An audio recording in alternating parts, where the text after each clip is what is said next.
हाँ जी बच्चों, क्या करना आज?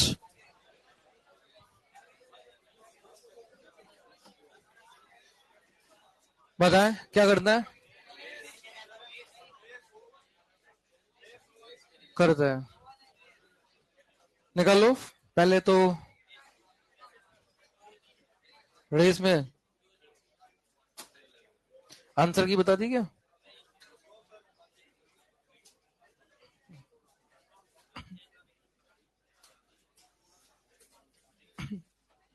कौन सी रेस?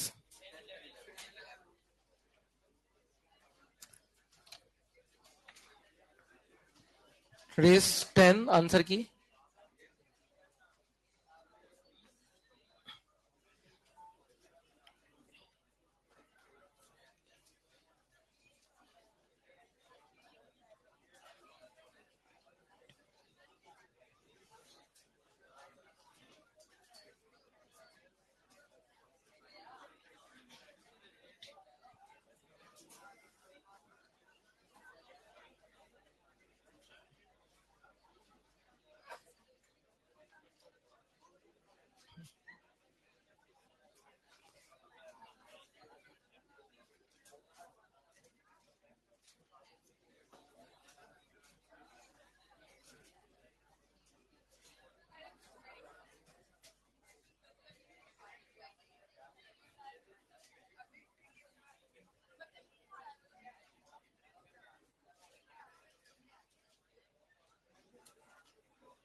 रेस नंबर 10 में डाउट्स डिस्कस करते हैं। क्वेश्चन नंबर 1, 2, 3, 4, 4, 5, 6,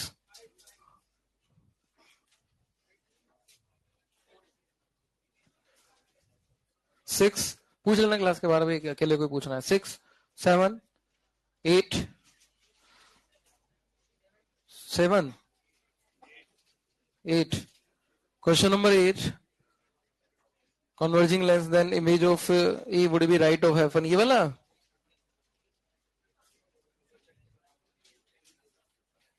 ये तो उससे हो जाएगा ना, मिरर से कंपेयर करके, रे डायग्राम से हो जाएगा, या मिरर से कंपेयर करके। एफ और 2F के बीच का होता है, 2F के आगे, उससे नहीं हो रहा है क्या? ये तो वो वाला केस देख करके कंपेयर करके करना पड़ेगा। याद नहीं है तो उसको नोट्स में देखो वापस से एक बार, ठीक है? नहीं तो मेरे से क्लास के बाहर पूछ लेना। क्वेश्चन नंबर 9, क्वेश्चन नंबर 9 में AB equal to 20 centimeter narrow beam entering from left side will come out from other parallel for AB equal to 20 and surrounding air being replaced by diverging beam और parallel beam, ऐसा ऐसा कुछ बोल रहे हैं, सब में अलग अलग पूछ रहे हैं। ठीक है, देखो जैसे कि सबसे पहले ए ऑप्शन, इसमें हर ऑप्शन में अलग अलग पूछा जा रहा है। ए ऑप्शन की अगर मैं बात करूं तो उसमें कुछ ऐसा है कि यहां पर बोल रहे हैं कि पैरेलल बीम आ रही है और वो पैरेलल ही जा रही है, और ए बी की वैल्यू 20 है, ये यहां से लेकर यहां तक, ये ए लाइन है, ये बी लाइन है, और इनके बीच की डिस्टेंस है 20। तो यहां से अगर एक नैरो बीम आ रही है, बोल रहे हैं कि नैरो ही बाहर जाएगी, क्या ये बात सही है? चेक करते हैं। कैसे चेक करेंगे? देखो, सबसे पहले ये स्फेरिकल सरफेस रिफ्रैक्शन होगा, इससे हमारे को वी मिलेगी इमेज। फिर ये वाली जो इमेज होगी, फिर लाइट रे इधर जाकर के मान लो यहां मिल गई और फिर इधर जाएंगी, फिर ये इस सरफेस से रिफ्रैक्शन होगा, इसकी इमेज इसके लिए हो जाएगी यू। और ये जो सरफेस है इधर वाली, ये स्फेरिकल सरफेस है, इसकी रेडियस कितनी है? 10। इसी प्रकार इधर वाली सरफेस, ये भी क्या है? रेडियस 10। दोनों साइड 10 रेडियस की सरफेस है, ऐसा क्वेश्चन में लिखा हुआ है फॉर स्फेरिकल पोर्शन। तो अब क्या करें? बहुत सिंपल है। सबसे पहले इस सरफेस के लिए हम म्यू वी वो वाला फॉर्मूला लगाते हैं, यूवी वाला। तो क्या आएगा? Mu two by v, first surface के लिए मैं लगा रहा हूं, mu one by u, mu two by v minus mu one by u. U की वैल्यू इनफाइनाइट हो जाएगी क्योंकि पैरेलल भी हमारी है, equal to mu two minus mu one. इसकी रेडियस हमको गिवन है कितनी है? 10। तो यहां से अपने को वी मिल गया, कितना मिल गया? वी 20। अब देखो, ये रेडियस अगर इसकी 10 है, इसका सेंटर कहां होगा? इसका सेंटर यहां पर होगा, इस वाली सरफेस का सेंटर C1। तो ये अगर 20 आ रहा है तो वो कहां आ रहा है? 20। ये वाली डिस्टेंस भी 20 है, और ये वाली डिस्टेंस यहां से यहां तक 10 हो जाएगी, क्योंकि ये पोल है और ये सेंटर है, तो रेडियस के बराबर होगी 10। 20 आ रहा है, मतलब यहां कहीं बीच में आ रही होगी इमेज I1। 20 आने का मतलब तो ये हो गया ना, यहां से 20 आ रही है, तो यहां सेंटर C1 से कितनी होगी? 10 होगी। अब अगर ये 20 आ गई तो यहां से कितनी डिस्टेंस होगी? ये देखो, ये पूरी 20 है, ये 10 है, तो ये डिस्टेंस कितनी हुई? 10। और इसकी रेडियस भी कितनी है? 10। तो इस वाली सरफेस के पोल से कितनी डिस्टेंस हुई I1 की? 20 हुई कि नहीं हुई? तो वापस से उसके लिए वापस लगा देंगे, तो इस बार यू क्या लेंगे सेकंड वाली के लिए? 1/v minus 2/u 20 equal to mu two minus mu one by r. इससे अपने को v मिल जा रहा है, जो कि कितना आ रहा है? 1/10 1/10 1/v 0। 1/v 0 का मतलब v इक्वल टू इनफाइनाइट, यानी कि लाइट रे जब बाहर निकलेगी तो वो पैरेलल होके ही निकलेगी। तो ये वाला ऑप्शन इसका करेक्ट हो गया। ऐसे चेक करना था इसको। अब इसमें जो नहीं होने का कारण मुझे यही लग रहा है कि ये वाला पॉइंट नहीं समझ पाएंगे कि ये स्फेरिकल है, तो ये सेंटर होगा इसका, ये डिस्टेंस 10 होगी, इधर से ये इसका सेंटर होगा, इसकी डिस्टेंस 10। तो टोटल दोनों के पोल के बीच की डिस्टेंस कितनी हो जाएगी? 10 प्लस 20 प्लस 10। ये बेसिक ज्योमेट्री इसकी यहाँ पर लगनी पड़ रही है। सी वाले में क्या हो गया? Surrounding A replace by 3/2। तो यहाँ म्यू वन जो 1 है उसकी जगह 3/2 ले लेंगे। तो इससे देख लो क्या आ रहा है। अगर यहाँ 3/2 ले लेता हूं मैं, तो 3/2 ले लिया अगर, तो ये भी वापस से वही आ रहा है, V20 आ रहा है। और यहाँ पर भी अगर 3/2 ले लेता हूं मैं, तो उससे देखो क्या आ रहा है, v की वैल्यू यहाँ पर वापस से, तो म्यू टू बाई वी, तो ये वापस से 3/2 हो गया 1 की जगह u 3/2 माइनस 2। तो सेम वही इनफाइनाइट आ गया वापस से। नहीं है कि इनफाइनाइट कुछ हो रहा है?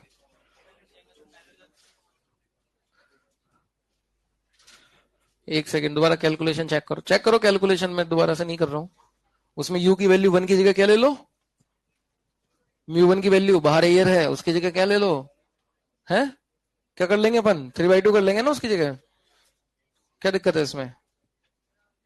आंसर की बात नहीं करनी क्लास में। नेक्स्ट, अभी बता दिया ना मैंने क्वेश्चन का ऑप्शन है। अब जो आया नहीं आया वो तो बाद की बात हो गई, वो तो भूतकाल की बात हो गई, वो तो हमने गलत किया सही किया, अब तो बता दिया ना मैंने। लेकिन क्वेश्चन नंबर 10, हाँ, option c, 4/3 3/2 centre of curvature line in the x object is place in x. Choose incorrect option. Incorrect बताना है इसमें ना। तो ये क्या सी वाला क्या है? Image is always virtual. क्या बात करेक्ट है कि इनकरेक्ट है? कैसे चेक करें कि इमेज वर्चुअल है इसको? एक ऑब्जेक्ट को एक्स में रखा है, एक्स वाले मीडियम में इधर की तरफ रखा है, तो इसको पता करने का तरीका ये है कि अपन जो है, दो तरीके हैं इसको करने के एक्चुअली, कि यहाँ पर कहीं ऑब्जेक्ट रख दें कुछ डिस्टेंस पे, मान लेते हैं एक्स पर, फिर उसका यू तो एक्स हो गया और वी निकाल लें। अगर वी पॉजिटिव आ रहा है हमेशा तो उससे पता चल जाएगा कि इमेज रियल है, और वी नेगेटिव है तो उससे पता चल जाएगा इमेज वर्चुअल है। तो वी निकालने के लिए क्या करेंगे अपन? फॉर्मूला लगाएंगे। जैसे यहाँ से कोई लाइट रह गई म्यू टू, इसका म्यू टू कितना है? 3/2, और म्यू1 कितना है 4/3। तो ये फॉर्मूले से हो जाएगा 3/2v माइनस 4/3। अब म्यू1 अपॉन यू की वैल्यू -x इक्वल टू म्यू2 माइनस म्यू1 अपॉन आर। रेडियस इसकी जो भी हो माइनस साइन के साथ आएगी, ठीक है। इससे देखो v क्या आ रहा है अपना, माइनस में आ रहा है कि प्लस में आ रहा है, बस इतना सा देखना है।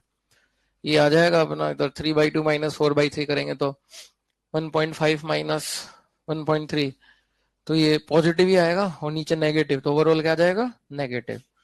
कितना आएगा ये 9 माइनस 1/6 आ रहेगा ना, और इधर माइनस माइनस प्लस इधर जाके माइनस 4/3x।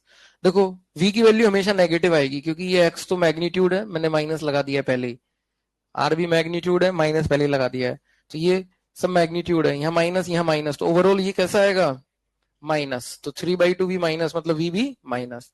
अगर v माइनस तो इमेज कैसी बनेगी हमेशा वर्चुअल। तो सही बात है ये तो, क्योंकि v हमेशा नेगेटिव होगा, x चाहे कुछ भी रख लो, यहाँ 1 2 3 4 5 कुछ भी रख लो, और बस चल है। Next race number 11।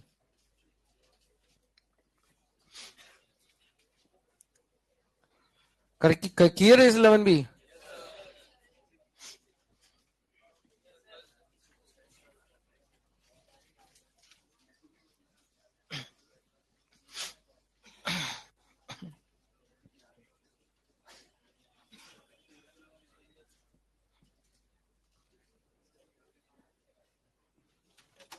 किए गए रेस 11?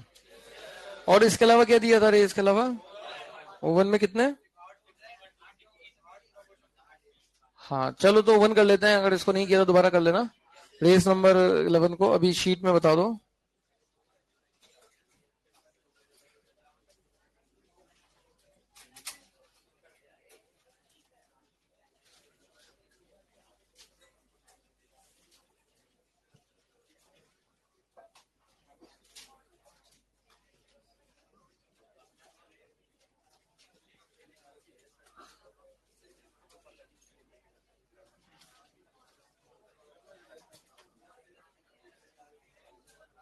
कहां से ओवन में?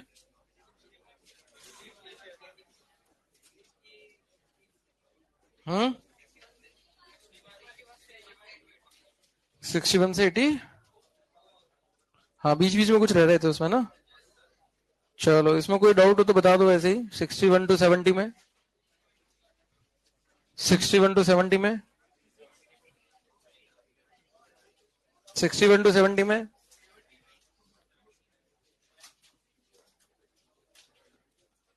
सेवेंटी थ्री नहीं बताया था क्या ये पहले? 77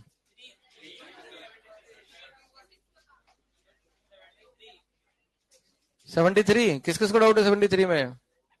हाँ सबको ही होगा इसमें तो, क्योंकि ये क्वेश्चन थोड़ा टफ है, बताते हैं। और 78? अरे भाई चुप हो जाओ यार, बीच में क्यों बोल रहे हो? कौन सा 71? अरे बीच में मत बोलो भाई, अब बाद में बता देना, ठीक है।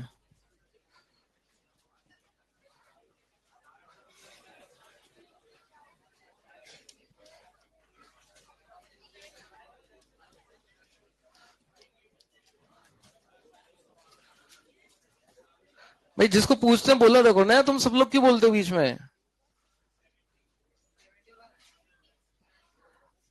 अब ऐसे बीच में बोलोगे ना तो कुछ नहीं होगा, नहीं कर रहे हम डिस्कस कर लेना खुद से, फिर वैसे भी खुद से कर लोगे तुम, ज्यादा खूब इंटेलिजेंट होशियार हो, बीच बीच में बोल रहे जा रहे हो, जिसको पूछ रहे हो उसको बोलने नहीं दे रहे। कर लोगे ना खुद से फिर, क्या दिक्कत है? क्या दिक्कत है? 73 तो ऐसे भी नहीं होगा, मैं बता दूंगा उससे भी क्या हो जाएगा। ये क्वेश्चन थोड़ा सा टफ है। देखो इसमें क्या करना है, displacement method, convex lens is place in between object and screen, magnification into position m1 m2, distance between two position is x। ठीक है, इसमें करना क्या है अपने को कि दो पोजीशन में मैग्निफिकेशन m1 m2 है और distance between two position is x। तो जैसा कि हमने पिछली क्लास में शायद पढ़ा था ये, है ना, कि लेंस की एक पोजीशन है और एक दूसरी पोजीशन है, इसमें डिस्टेंस क्या हो जाती है, इंटरचेंज हो जाती है। ये डिस्टेंस x2 हो गई और ये डिस्टेंस x1 हो जाएगी। ये ऑब्जेक्ट है अपना, इसकी इमेज बनेगी यहाँ I1, इसकी इमेज बनेगी यहाँ I2।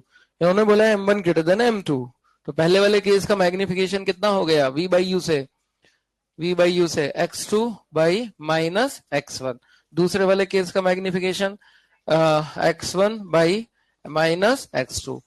अब हमें बोला है कि M1 ग्रेटर देन M2, यानी कि इसमें v बड़ा होगा u से, अगर मैग्नीट्यूड बड़ा है तो। खैर, अब हमें पूछा गया है what is the focal length. वो बोला है कि डिस्टेंस बिटवीन बोथ पोजीशन, इन दोनों के बीच का जो डिस्टेंस है लेंस का, ये कितना है x, और x की वैल्यू क्या होगी, यहां से हम देखा है तो अगर x की वैल्यू क्या होगी, x2 माइनस x1। अब कैसे आएगा ये f, तो f के लिए अपन क्या यूज करते हैं, ऑब्वियसली लेंस फॉर्मूला यूज करते हैं। तो 1/v, जैसे उस वाले में देख लो चाहे इस वाले में देख लो, उस वाले में देखें तो x2 माइनस x1 क्या आ गया, ये 1/x2 प्लस 1/x1। तो ये अपना फोकल लेंथ है। तो ये कितनी आ गई यहां से, x1 x2 upon x1 plus x2। वैसे तो आंसर यही है, बट आंसर हमें किसके टर्म्स में चाहिए, अगर ऑप्शन देखे तो m1 m2 के टर्म में चाहिए और x के टर्म में चाहिए, जबकि यहाँ तो x1 x2 के टर्म में आ रहा है। तो कैसे भी करके इसको m1 m2 के टर्म में लेके आना है। कैसे करें, अब आगे का पार्ट एडजस्टमेंट वाला है, फिजिक्स वाला पार्ट यही खत्म हो गया है। आगे मैथ्स का इक्वेशन है हमारे सामने, उसको कुछ कन्वर्ट करना है। कैसे करें, m1 m2 से मुझे ये चाहिए और वो दे रखा है। अगर एक सारे ऑप्शन को ध्यान से देखें तो उसी से हिंट मिल जाएगा कि या तो m1 माइनस m2 हो रहा है किसी में, या फिर m1 प्लस m2। तो इनको क्या करें कि मुझे ये वाला टर्म मिल जाए, या तो इनको प्लस करें या माइनस। तो क्या करें इनको, और मेरे को ये भी चाहिए x2 माइनस x1 x, ये भी चाहिए, इसके टर्म में चाहिए, x2 माइनस x1 आना चाहिए। तो ऑब्वियसली बात है, इन दोनों को क्या कर दें, माइनस। तो जैसे अगर मैं इन दोनों को सब्ट्रैक्ट करता हूँ, m1 माइनस m2 या m2 माइनस m1 कर लो, उससे कोई मतलब नहीं है। तो क्या आएगा मेरे पास, m1 माइनस m2 करने पर x1 by x2 minus x2 by x1। क्या आ गया ये, इसको एलसीएम ले लें अगर, तो ये आएगा ऊपर में तो x1 square minus x2 square, यही आएगा। और x1 square minus x2 square तो क्या हो गया, ये तो हो गया x1 minus x2 into x1 plus x2, यही हो गया। और ये वाली चीज क्या है, x1 minus x2 minus x है ना, तो ये, और ये वाली चीज क्या है, नहीं ये वाली चीज, हाँ ये तो हो गया माइनस x और ये हो गया 1/f। तो f क्या आ गया फिर यहां से, minus x upon m1 minus m2, ये इसका आंसर है।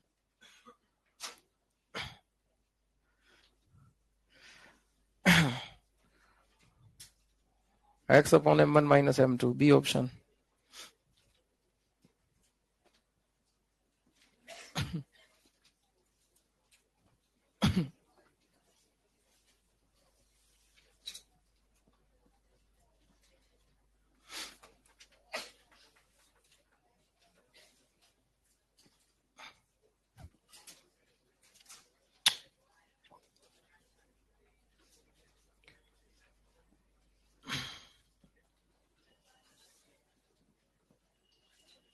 कोई बात हो तो बताओ उस क्वेश्चन में जल्दी। हाँ हाँ, इसका माइनस आया है, इसमें क्या है, एक्चुअली इन्होंने क्या है कि वो m1 ग्रेटर देन m2 किया है ना, m1 ग्रेटर देन m2। तो पहला वाला मैग्निफिकेशन बड़ा है, जैसे यहाँ पर ये v ज्यादा यूज है तो मैग्निफिकेशन बड़ा होगा ना, बट माइनस में होगा मैग्निफिकेशन। तो एक्चुअली ये m1 लेना चाहिए था अपन ने, इन्होंने क्वेश्चन में ये बोला है m1 ग्रेटर देन m2। तो क्या यहाँ पर m1 m2 से बड़ा है क्या, अपन ने जो लिया उसमें m1 बड़ा है कि m2 बड़ा है, हमने जो किया उसमें m1 बड़ा है कि m2 बड़ा है, विकास, विकास है कोई,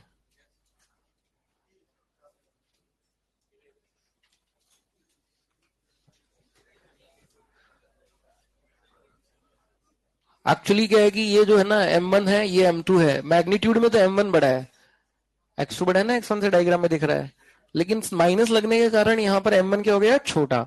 तो हमें एक्चुअली उल्टा करना चाहिए, इसको करना है m2 और इसको करना है, तो उसको उल्टा कर लेंगे तो माइनस आ जाएगा, वो उसकी चिंता मत करो माइनस की।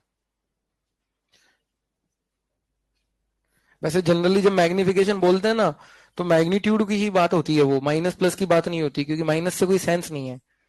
तो इसका सही आंसर तो वैसे यही होगा जो हमारा है माइनस के साथ, बट इसमें माइनस है नहीं। ठीक है, तो वो मोस्ट अप्रोप्रिएट के हिसाब से वो मोड वाला हमने ले लिया है। ठीक है, वैसे ये सही है बिल्कुल। और 73 के बाद 4, 5, 6, 7, 8, 9, 80, 81, 2, 3, 4, 5, बस। चलो,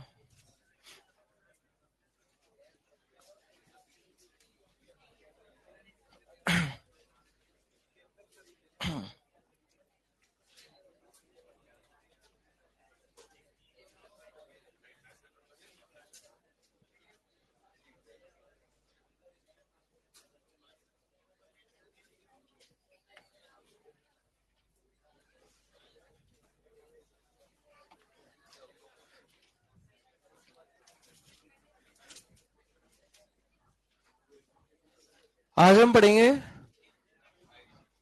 हाँ, ऑप्टिकल इंस्ट्रूमेंट्स। लिखे ऑप्टिकल इंस्ट्रूमेंट्स।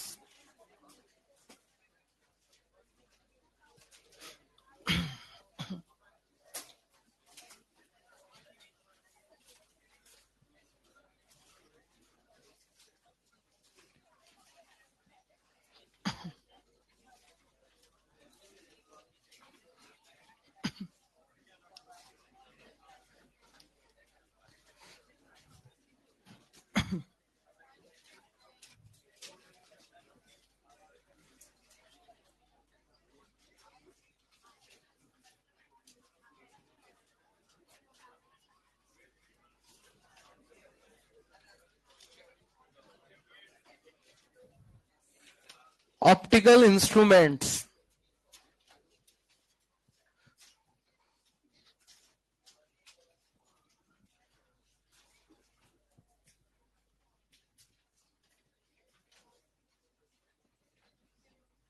देखो ऑप्टिकल इंस्ट्रूमेंट्स जो टॉपिक है, ये सिर्फ और सिर्फ जेई मेंस के लिए है और बोर्ड्स के लिए है, एडवांस के लिए नहीं है। समझ में आ गई बात? किसके लिए है? जेई मेंस और बोर्ड। इसमें हमें तीन चीजें पढ़नी है। पहला, आई, आई भी एक इंस्ट्रूमेंट ही ऑप्टिकल। दूसरा माइक्रोस्कोप, और तीसरा टेलीस्कोप। तो सबसे पहले अपन पढ़ेंगे आई एंड इट्स कॉमन डिफेक्ट्स। तो सबसे पहले लिखेंगे आई।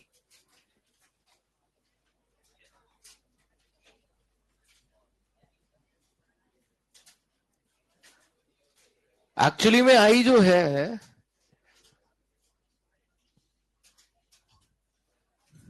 इसका स्ट्रक्चर कैसा होता है वो देखते हैं अपन, तब जाके हम इसका जो डिफेक्ट्स है उनके बारे में समझ पाएंगे। आईज बहुत ही बढ़िया एक इंस्ट्रूमेंट है जो हमें ऑब्जेक्ट कितनी भी डिस्टेंस पर हो सब दिखा देती है। क्यों? इसकी स्ट्रक्चर समझते हैं पहले।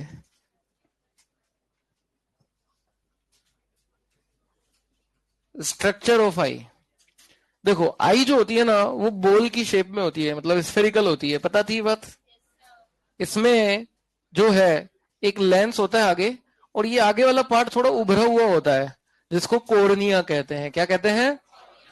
कोर्निया। लेंस जो होता है ये ऐसे मसल्स होती हैं, सिलियरी मसल्स, उनसे फिक्स होता है।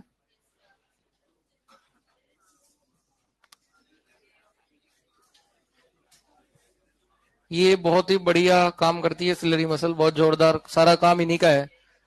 और ये जो पीछे वाला पार्ट है, इसको क्या कहते हैं? रेटिना। ये जो पीछे वाला पार्ट है ना, रेटिना, यहां पर वो होता है एक ब्लाइंड स्पॉट जिसमें से ऑप्टिकल नर्व्स ब्रेन तक जाती है सिग्नल लेकर के। और रेटिना पर बहुत सारे सेंसर लगे होते हैं, जैसे कैमरे का सेंसर होता है ऐसे, जिनको रोड्स एंड कॉन्स कहते हैं। और वो हमें इमेज को दिखाने में उन्हीं की वजह से हम देखते हैं। जब इस रेटिना पर जो सेंसर होता है उन पर लाइट गिरती है तभी हम इमेज को देख सकते हैं। और ये जो है आगे यहाँ पर एक आइरिस है ना, होता है आइरिस, और बीच में ये जो पार्ट होता है जिसमें से लाइट जाती है उसको कहते हैं प्यूपिल।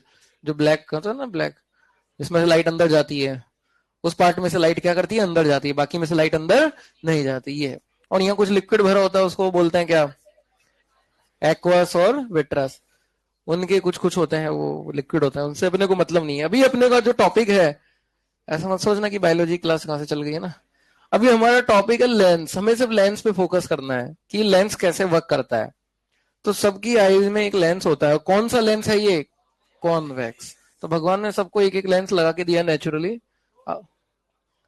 अच्छा सॉरी, दो है ना। अब उसमें कुछ खराबी आ जाती है तो बाहर से फिर एक और दो के दो चार हो जाते हैं। अब इसकी जो लेंस की वर्किंग है वो क्या होती है, देखो, कोई भी ऑब्जेक्ट अगर यहाँ पर रखा है हमारे आई के सामने, इसकी इमेज बनाएगा ये लेंस। कहाँ इमेज बनाएगा, जैसे यहाँ से बहुत सारी लाइट रे, एक लाइट रे लेता हूं मैं ऐसी, तो ये इमेज इसकी कहाँ बनेगी, रेटिना पर। तो ये पक्की बात है कि इमेज रेटिना पर बनेगी। और ये जो आई बॉल है, ये बॉल की शेप में होती है ऐसे छोटी सी, मतलब इसका जो डायमीटर होता है वो अप्रोक्सीमेटली लगभग लगभग 2.5 सेंटीमीटर होता है। मतलब छोटी सी आई बॉल होती है ना, 2.5 सेंटीमीटर इतना होगा। अब 2.5 सेंटीमीटर होता है, उसमें से कुछ डिस्टेंस तो यही हो गई। तो यहां से यहां की डिस्टेंस रेटिना की वो लगभग 2 सेंटीमीटर होती है। क्या होती है, यानी कि जो डिस्टेंस है इमेज की लेंस से, वो हमेशा के लिए फिक्स हो गई। क्योंकि रेटिना जो है वो आगे पीछे थोड़ी खिसकेगा। आई बॉल जो है उसकी साइज एक बार जो हो गई वो फिर बनेगी थोड़ी, जैसे कम होगी। तो डिस्टेंस ऑफ इमेज क्या हम कह सकते हैं क्या, from lens, distance of image is fix. क्योंकि लेंस यहां फिट है, रेटिना यहां है, तो इनके बीच की डिस्टेंस तो क्या है, एक फिक्स वैल्यू होगी ना। तो distance of image from retina is fix. वो लगभग 2 सेंटीमीटर होती है, सबके लिए फिक्स है ये। बोलो इमेज कहां पर बनेगी, और एक चीज और बता दूं मैं, इमेज हमेशा उल्टी बनती है इस पर रेटिना पे। देखो ऐसे ऑब्जेक्ट जो है ना उसकी इमेज कैसे बनती है, उल्टे, नीचे है तो उसकी ऊपर। वो तो होता क्या है कि ब्रेन उसकी प्रोसेसिंग कर देता है। जैसे हम मोबाइल में फोटो कैप्चर करते हैं, उसको फिर वो कर लेते हैं ना, क्रॉप कर लेते हैं, रोटेट कर लेते हैं, तो वो रोटेट करके उल्टा सीधा कैसे भी कर लो। ऐसे ब्रेन उसको प्रोसेस करके हमारे को सीधा हमें ऐसा एहसास कराता है कि हम एक्चुअली है तो सीधे ही, बट वो दिखते भी सीधे ही है, बट वो एक्चुअली इमेज जो बीच में बनती है वो कैसी बनती है, उल्टी। तो ब्रेन देखो बहुत ही कॉम्प्लिकेटेड प्रोसेसर है ये। ऐसा प्रोसेसर दुनिया में और कोई नहीं बना सका। उसमें बहुत सारी प्रोसेसिंग चलती है एक साथ, नहीं चलती, देखना सुनना ये भी छोटी मोटी बात थोड़ी है। अब इमेज फॉर्मेशन जब होता है तो ऑब्जेक्ट जो है उसकी डिस्टेंस वेरी करेगी। अब कोई हम पास देख रहे, जैसे पेन को मैं पास से देख रहा हूं या दूर से देख रहा हूं, ऑब्जेक्ट की डिस्टेंस यू वेरी करेगी, लेकिन वी की वैल्यू क्या हो गई, फिक्स हो गई। अब सोचो अगर यू वेरी करेगा और वी फिक्स है तो इसका मतलब क्या हुआ, फोकल लेंथ वेरी करेगी क्या, 1/f equal to 1/v minus 1/u। जैसे माइनस लगा लेता हूं मैं यू मैग्नीट्यूड के लिए, ठीक है, यू माइनस समझ में आ रहा है ना क्यों लगा रहा हूं मैं। तो ये जो लेंस की पावर है P वो 1/f होगी, और वो कितनी आ गई 1/v प्लस 1/u। अब v तो क्या हो गया फिक्स, u क्या है वेरिएबल। अब मुझे बताओ जब u की वैल्यू ज्यादा होगी, मतलब हम बहुत दूर देख रहे हैं, जैसे आसमान में देख रहे हैं चांद तारे सितारे, तो u की वैल्यू ज्यादा है।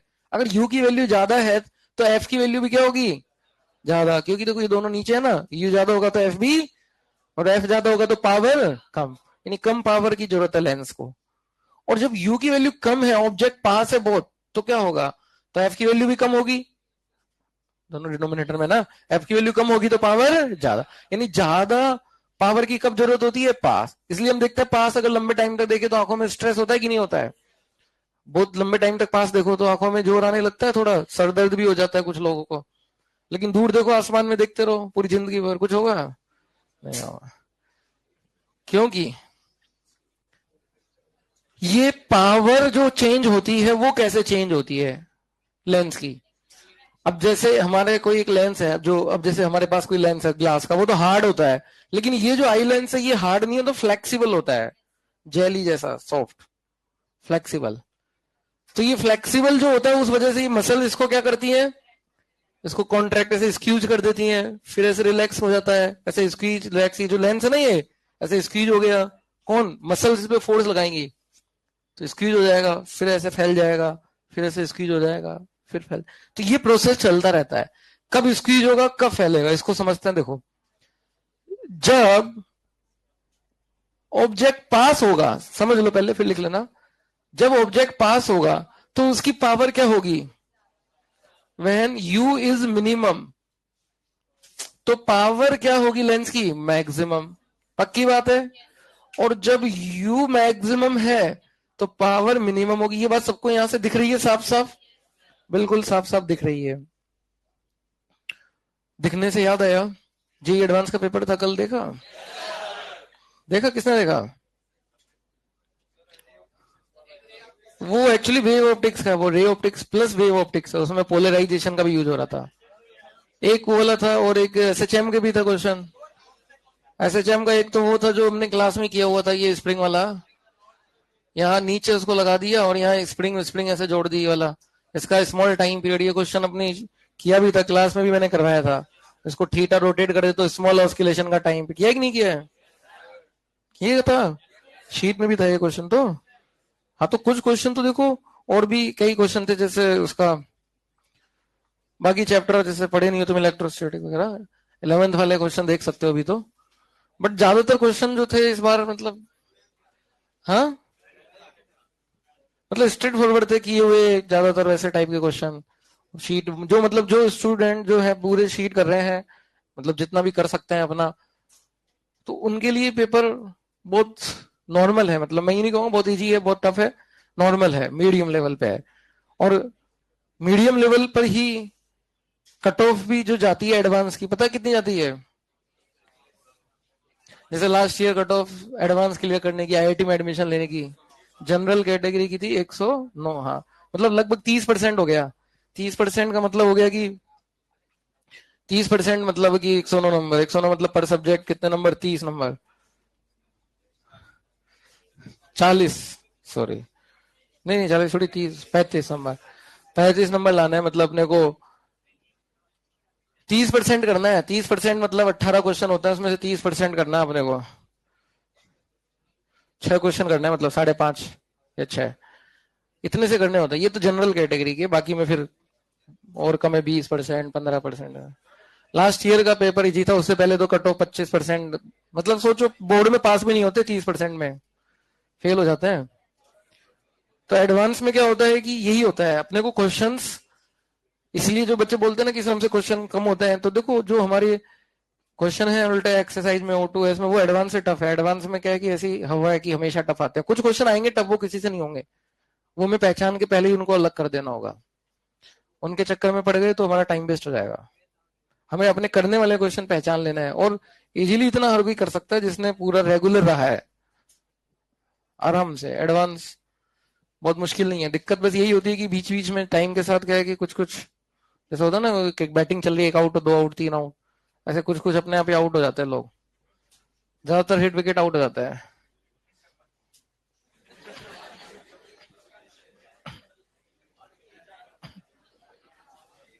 पढ़ाई नहीं कर रहे मतलब है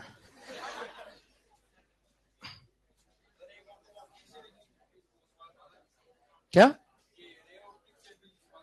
कौन सा वाला? हाँ हाँ एक स्लैब वाला भी था, वो याद आया। ये वाला में क्वेश्चन था, एक ये 2 मिरर थे और एक ही स्लैब थी, है ना।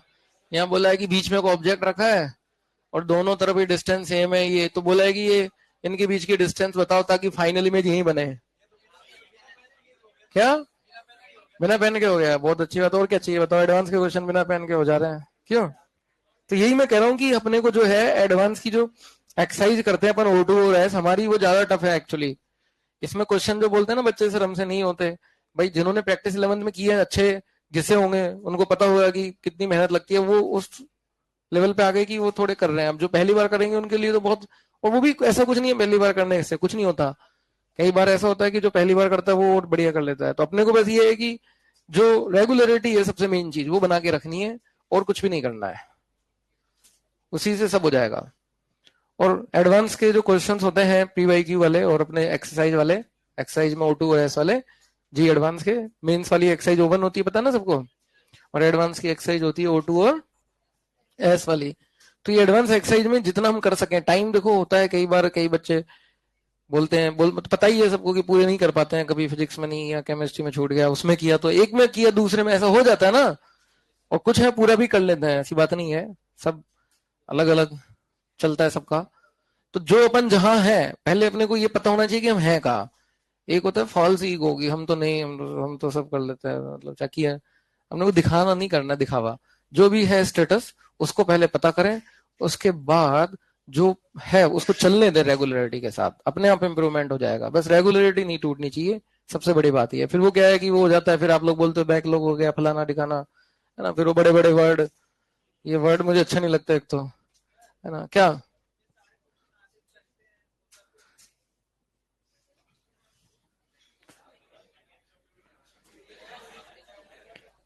अब देखो ये जो है ना, बुरा मत मानना, मानना हो तो मान लेना, बहुत ही ज्यादा नेगेटिव सोच है।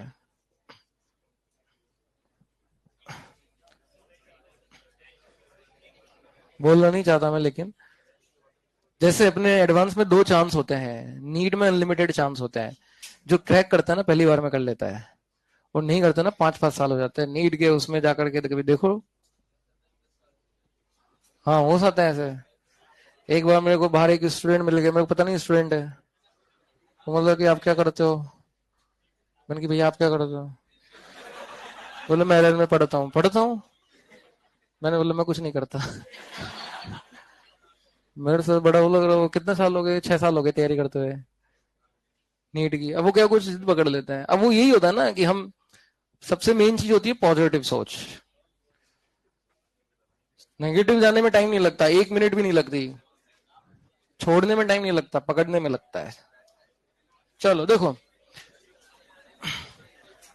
यहां पर यू मैक्सिमम होगा तो पावर क्या होगी, मिनिमम।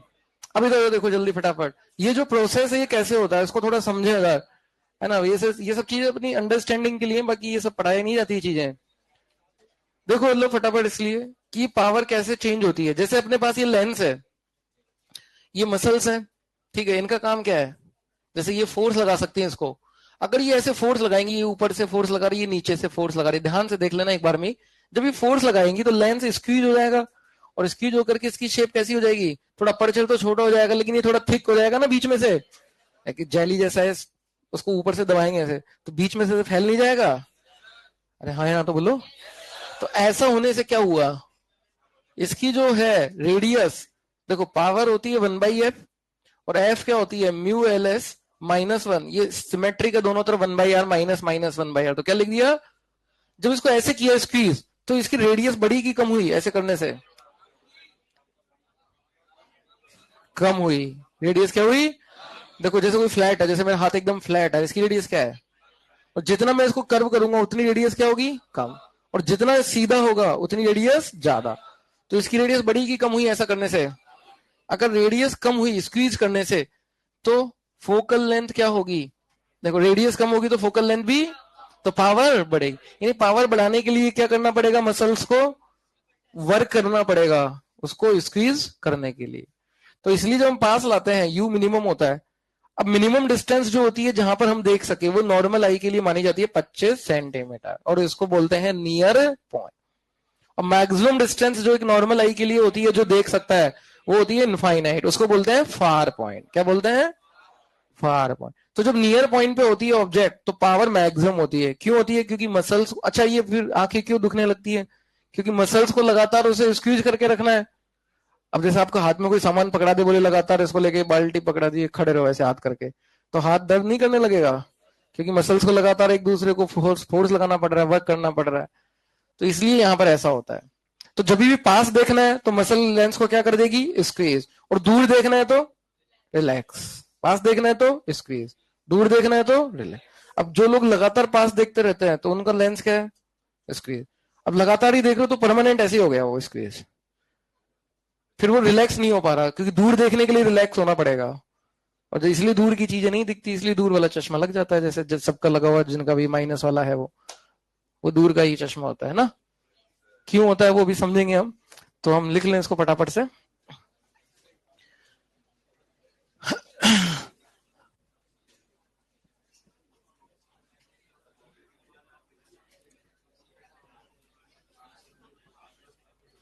ये जो प्रोसेस है एडजस्ट करने का फोकल लेंथ,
ये जो प्रोसेस है ना फोकल लेंथ को चेंज करने का, जब ऑब्जेक्ट पास है दूर है तो फोकल लेंथ चेंज होती है, इसको क्या कहते हैं, अकोमोडेशन। क्या बोलते हैं, accommodation. Process of adjusting focal length, या फिर पावर बोल लो, क्योंकि फोकल लेंथ चेंज होगी तो पावर भी चेंज होगी, is called accommodation.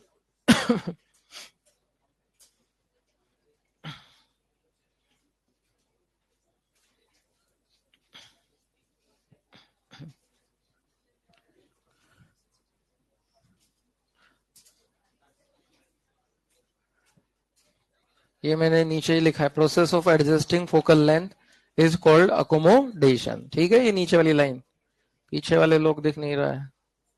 Process of adjusting focal length is called accommodation. ठीक है, इस प्रकार से लेंस वर्क करता है, समझ में आया। तो वो अपनी फोकल लेंथ को एडजस्ट करता है according to distance of object. अब बात आती है डिफेक्ट ऑफ आई जो होते हैं। वैसे डिफेक्ट तो बहुत सारे हो सकते हैं, जो कॉमन डिफेक्ट्स जो हैं, मायोपिया, हाँ हाइपरमेट्रोपिया, इनकी हम यहाँ पर बात करने वाले हैं। लिखो,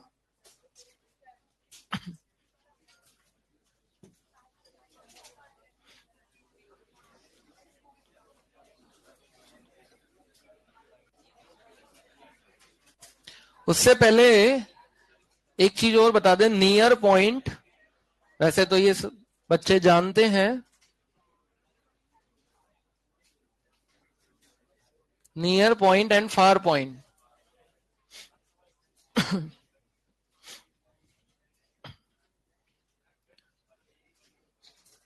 हाँ बच्चों, इसको भी लिख लें, near point and far point.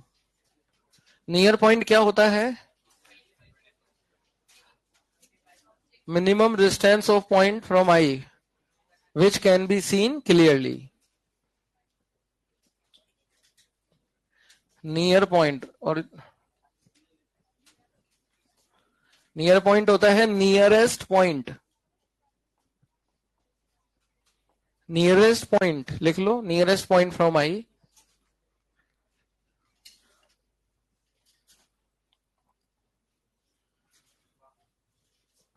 nearest point from eye, rays coming from which can be focused on the retina. Nearest point from eye, nearest point from eye, rays coming from which can be focused on to retina. Nearest point rays coming from which can be focused on the retina. मतलब indirectly क्या बोलना चाह रहे हैं, retina पर focus कर सकते हैं, मतलब रेटिना पर उन रेज को मिला सकते हैं, यानी रेटिना पर क्या बना सकते हैं, इमेज। मतलब वो नियरेस्ट पॉइंट है जहां से आने वाली रे, वहां पर अगर रे आ रही है, रे कब आएंगी, ऑब्जेक्ट होगा तो उसकी इमेज रेटिना पर बन जाए। मतलब इनडायरेक्टली ये कहना चाह रहे हैं कि वो नियरेस्ट पॉइंट जिसकी इमेज रेटिना पर बनाई जा सके। समझ में आया क्या मतलब है। और अगर रेटिना पर बन गई, या फिर इसको ऐसे लिख लो, दैट इज इट मीन्स, हाँ समझ गया ना, ठीक है। तो इसका मतलब ये है कि अगर इससे पास कोई पॉइंट हो गया तो उस पर रखा हुआ ऑब्जेक्ट को क्या इमेज रेटिना पर बनेगी, नहीं। और अगर इमेज रेटिना पर नहीं बनी तो वो ऑब्जेक्ट हमें ब्लर दिखाई देगा। अच्छा, नियर पॉइंट की डिस्टेंस कितनी होती है नॉर्मल आई के लिए, इसकी वैल्यू होती है नॉर्मल आई के लिए 25 सेंटीमीटर। ये 25 होती है नॉर्मल आई के लिए, या 25 से कम भी हो सकती है। अगर कम है तो ये तो अच्छी बात है कि बुरी बात है। जैसे छोटे बच्चों में ये नियर पॉइंट 10 सेंटीमीटर तक भी हो सकता है, 10 सेंटीमीटर, 12, 15। क्योंकि पास की चीजों को देखने का मतलब है, जैसे पेन है, मैं इसमें क्या लिखा है पढ़ सकता हूँ, पास लाते जाओ, एक पॉइंट के बाद देखो आप पढ़ नहीं पाओगे, ब्लर हो जाएगा।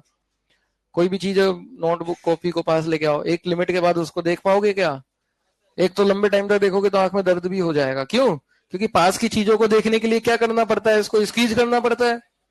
और स्क्वीज जब होता है, मसल्स की फ्लेक्सिबिलिटी छोटे बच्चों में ज्यादा होती है, इसलिए वो बहुत पास तक देख सकते हैं। जैसे जैसे एज बढ़ती है वैसे वैसे मसल की फ्लेक्सिबिलिटी कम होती है, उसका स्क्वीज होना भी कम हो जाता है। तो नियर पॉइंट किधर शिफ्ट होता जाएगा एज बढ़ने के साथ, दूर। किधर शिफ्ट होगा, मतलब अभी 25 सेंटीमीटर पे देख रहे हैं मान लो, फिर कल 30 पे देख पाएंगे। ऐसे बुढ़ापे में क्या होता है, देखो अगर लोग ऐसे पढ़ते हैं थोड़ा दूर रख के, ऐसे ना, ऐसे ही तो पढ़ते हैं बिना चश्मे के, तो ऐसे दूर रख के, क्यों पास रख के क्यों नहीं, क्योंकि पास दिखेगा ही नहीं। अरे समझ में आ रही है बात। इसी प्रकार फार पॉइंट क्या होता है, फारदेस्ट पॉइंट, फार पॉइंट भी लिख लो, farthest point, farthest point rays coming from which can be focused on the retina.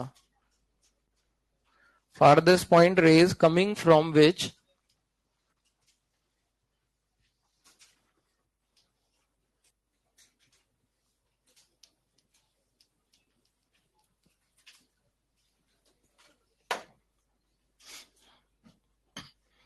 rays coming from which can be focused on the retina. Rays coming from which can be focused on the retina. Normal eye के लिए कितना होता है ये, हाँ, infinite. देख सकते हैं क्या हम इनफाइनाइट तक, हाँ देख सकते हैं इनफाइनाइट तक। देखते तो ना आसमान में चांद देख लेते हैं हम, तारे देख लेते हैं। इनफाइनाइट का मतलब यही है, बहुत दूर। अब वो बात अलग है कि वो छोटा दिख रहा है, वो बात अलग है, बट दिख तो रहा है ना। वो तो ऑब्वियस सी बात है, कोई भी चीज जब पास होती है तो बड़ी दिखती है, जैसे पेन ही है, अब मेरे पास है बड़ा दिख रहा है, मैं इसको दूर लेते जाऊंगा तो मेरे को कैसा दिखता रहेगा, ये छोटा। और बहुत दूर जाने पर कैसा दिखेगा, छोटा। छोटा बड़ा दिखना वो एक अलग चीज है, वो डिपेंड करता है कि एंगल कितना बना रहा है ये आई के ऊपर, उसकी बात अभी हम आई के बाद करेंगे माइक्रोस्कोप में, ठीक है। तो ये बात सबको समझ में आ गई, ठीक है।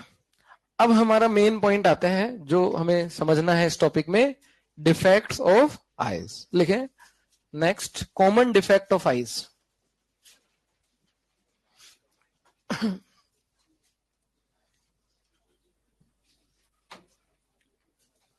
Common defects of eye. देखो यहां पर हम पहला डिफेक्ट की बात करेंगे, नंबर 1, मायोपिया,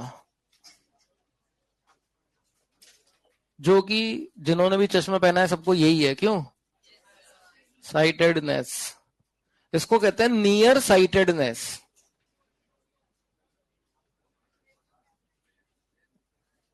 क्या मतलब होता है इसका, नियर साइटेडनेस का?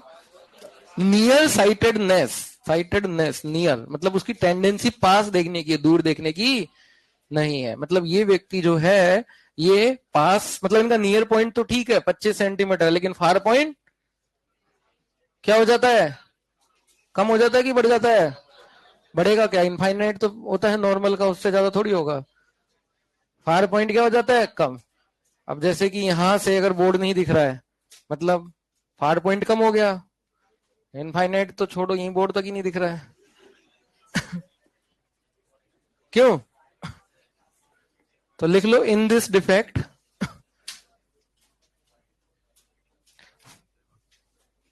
far point decreases.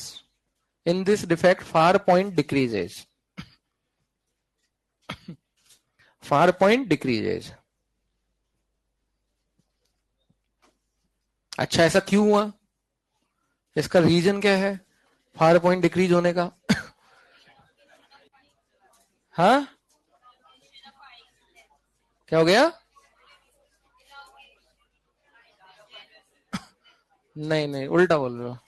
पढ़ा है क्या तुम लोगों ने पहले? कब पढ़ा था? ये सब भी पढ़ा था? अच्छा, तो बताओ क्यों होता है ये डिफेक्ट? लेंस का थिकनिंग, वेरी गुड। देखो होता क्या है इसमें, इसका रीजन समझ लेना, बातें मत करो। देखो, फार पॉइंट घट गया, इसका रीजन है, देखो समझो कि क्यों घट गया। फार पॉइंट पर अगर कोई है, मान लो इनफाइनाइट पर कोई है, तो उसको देखने के लिए मसल्स को क्या करना पड़ेगा, दूर की चीजें देखने के लिए? मतलब इमेज रेटिना पर बननी चाहिए, है ना? अगर इमेज रेटिना पर बन गई तब तो कोई दिक्कत नहीं है। लेकिन होता क्या है एक्चुअली इसमें, मसल्स जो है ना, दूर की चीज देखने के लिए मसल को कैसा होना पड़ेगा, रिलैक्स। वो रिलैक्स नहीं हो पाती, उससे क्या होता है, एक्चुअली मसल है ये उसको ऐसे स्क्यूज करती है, कॉन्ट्रैक्ट कर दिया, फिर वापस क्या हो जाती है, रिलैक्स। तो वो पूरा रिलैक्स नहीं हो पाती, उससे क्या है कि कुछ परमानेंट उसमें वो रह गया, मतलब वो जो है थिक, मतलब मोटा हो गया लेंस, जैसे स्क्वीज करने से क्या होगा, लेंस बीच से मोटा हो जाएगा, तो परमानेंट वो सही रह गया। आपको ऐसा क्यों हुआ? हाँ, पार्शियल उसमें कॉन्ट्रेक्शन रह गया। क्या?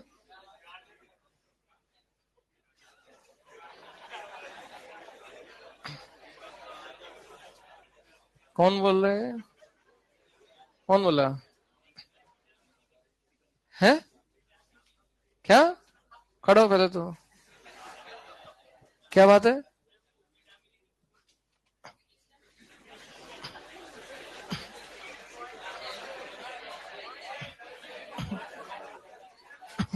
अरे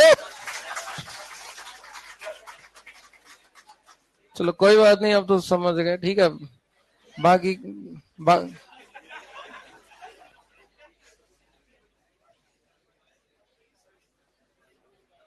अभी कौन बोल रहे हैं, क्या बात है? ठीक है बैठे, अभी इधर से कौन किया?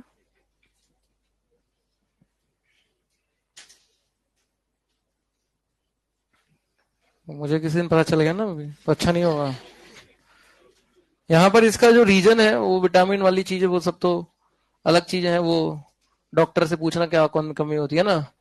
अभी हम यहाँ लेंस की बात कर रहे हैं सिर्फ, ठीक है? तो लेंस के पर्सपेक्टिव से कर रहे हैं, वो किस वजह से, वो सही बात है, वो बात सही कर रहा है वैसे तो, है ना? पर अभी लेंस के पर्सपेक्टिव से बात कर रहे हैं। तो यहाँ पर होगा क्या कि जब हम दूर की चीजें देखते हैं तो मसल को रिलैक्स होना पड़ता है।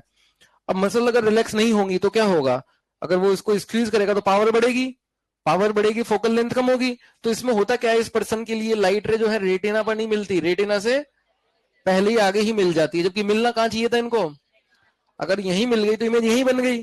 तो यहाँ इमेज बन गई तो उसको क्या दिखेगी, वो तो फिर यहाँ जाके तो लाइट रे से फैल जाएंगी, तो यहाँ तो फैली हुई लाइट रहेगी, ब्लड इमेज दिखेगी। अरे यस और नो?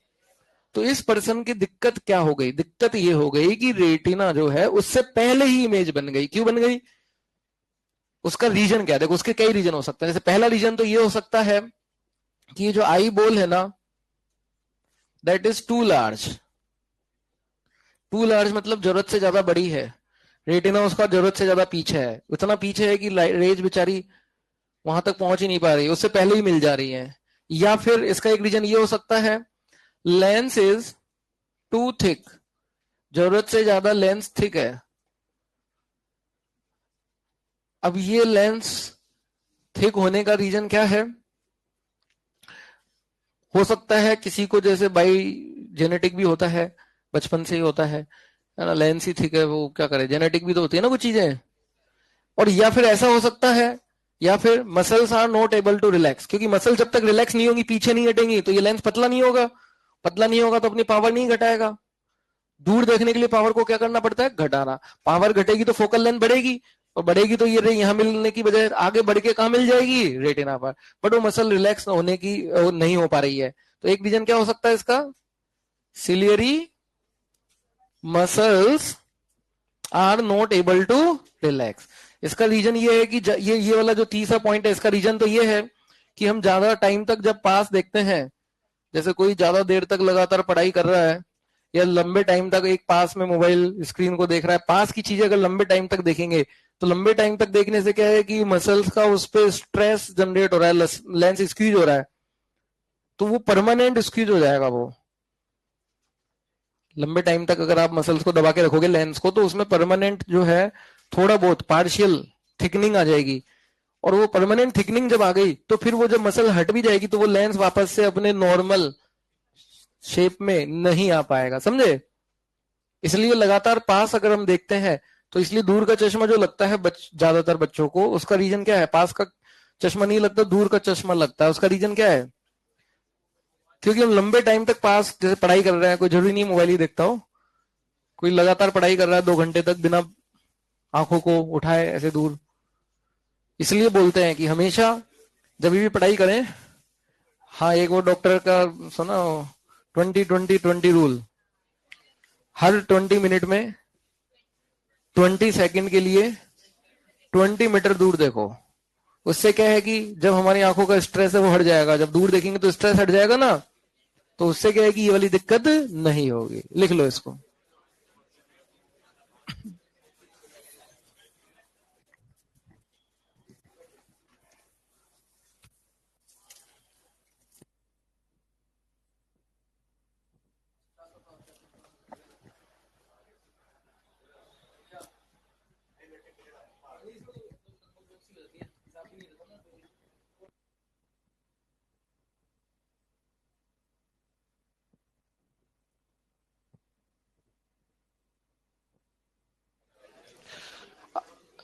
तो ये है डिफेक्ट। अच्छा, अब बात आती है इसको हटाए कैसे?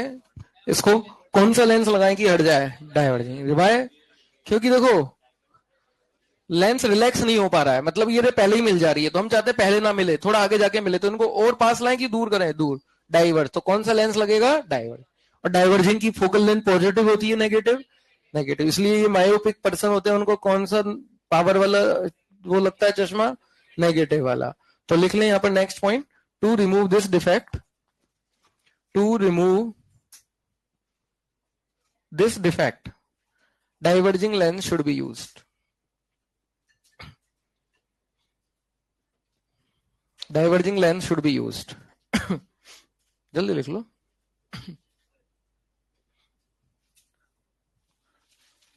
Diverging lens. अच्छा, अब सवाल आता है कितने पावर का डाइवर्जिंग लेंस होगा, वो कैसे पता चलेगा?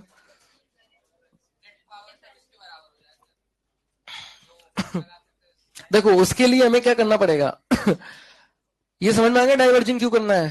क्योंकि पहले ही मिल रही है, तो उनको थोड़ा डाइवर्ज करना है ताकि वो थोड़ा आगे जाके मिल जाए। तो इसके लिए हमें एक काम करना पड़ेगा कि ये पता करना पड़ेगा कि उसका एक्चुअल फार पॉइंट कितना है। मतलब वैसे तो इनफाइनाइट होना चाहिए, बट इनफाइनाइट में तो वो देख नहीं पा रहा। हम चाहते हैं कि वो डिफेक्ट हट जाए, मतलब वो इनफाइनाइट को देख ले तो उसका डिफेक्ट हट जाएगा। अरे हाँ या ना? तो उसके लिए हम एक काम करते हैं कि उसका फार पॉइंट पता करते हैं कि वो कहां तक देख सकता है। Suppose far point is, let say x, x centimetre या मीटर, एक्स है, मान लो एक्स की वैल्यू जैसे मान लो 1 मीटर है, तो वो 1 मीटर तक देख सकता है बस। जबकि होना कितना चाहिए नॉर्मल आई के लिए? Infinite. But it should be what? Infinite for normal eye, और मायोपिक आई के लिए ये हो गया एक्स। तो एक्स ऑब्वियसली बात है इनफाइनाइट से कम है कि ज्यादा है? ऑब्वियसली बात है कम है, तभी तो डिफेक्ट आया ना। बढ़ जाता तब तो और अच्छी बात होती, मजे हो जाते हैं। अब क्या करें?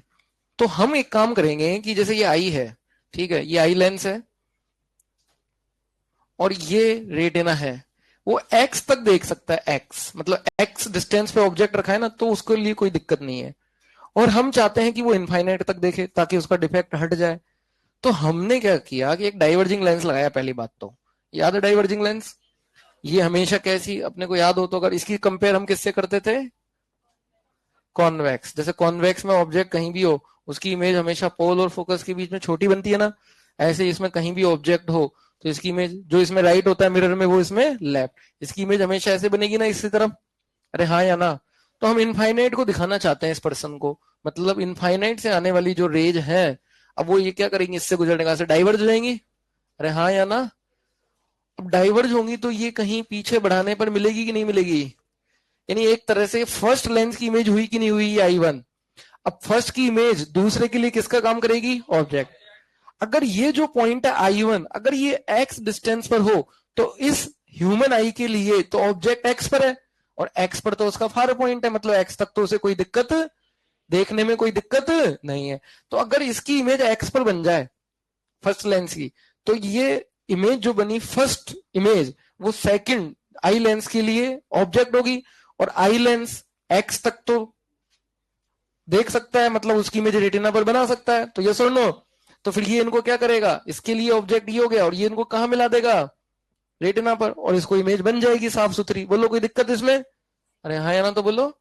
तो यानी हमें इसकी अगर पावर चाहिए तो इस तरह के क्वेश्चंस को करने के लिए बहुत सिंपल सा लॉजिक है, हमें उसको दिखाना कहां पे है? इनफाइनाइट, जबकि देख कहां पे सकता है? एक्स। तो हम लेंस फॉर्मूला अगर यूज करें, 1/v minus 1/u equal to 1/f, तो उसकी जो इमेज है फर्स्ट की, वो बने एक्स पर, माइनस एक्स के लिए, समझ में आ गया साइन?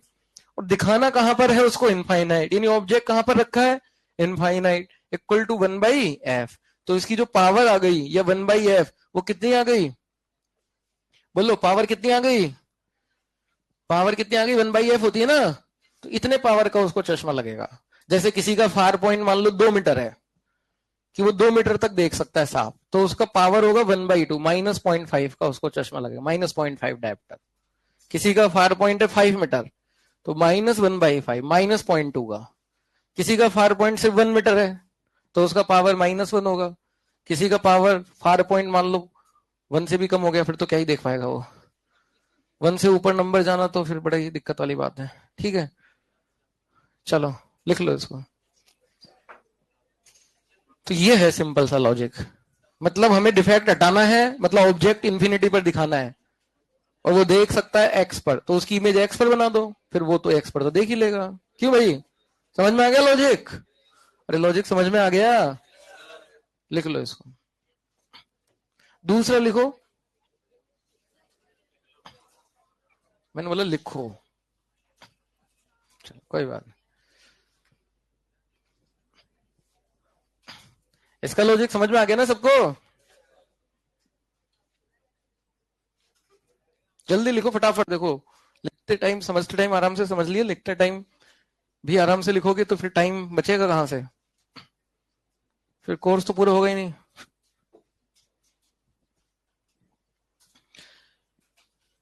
एक बार समझते टाइम समझने के बाद लिखते टाइम नहीं समझना है, फिर चुपचाप लिख लेना है। बाकी समझने का सेकंड राउंड फिर हमको करना है घर पे जाकर के।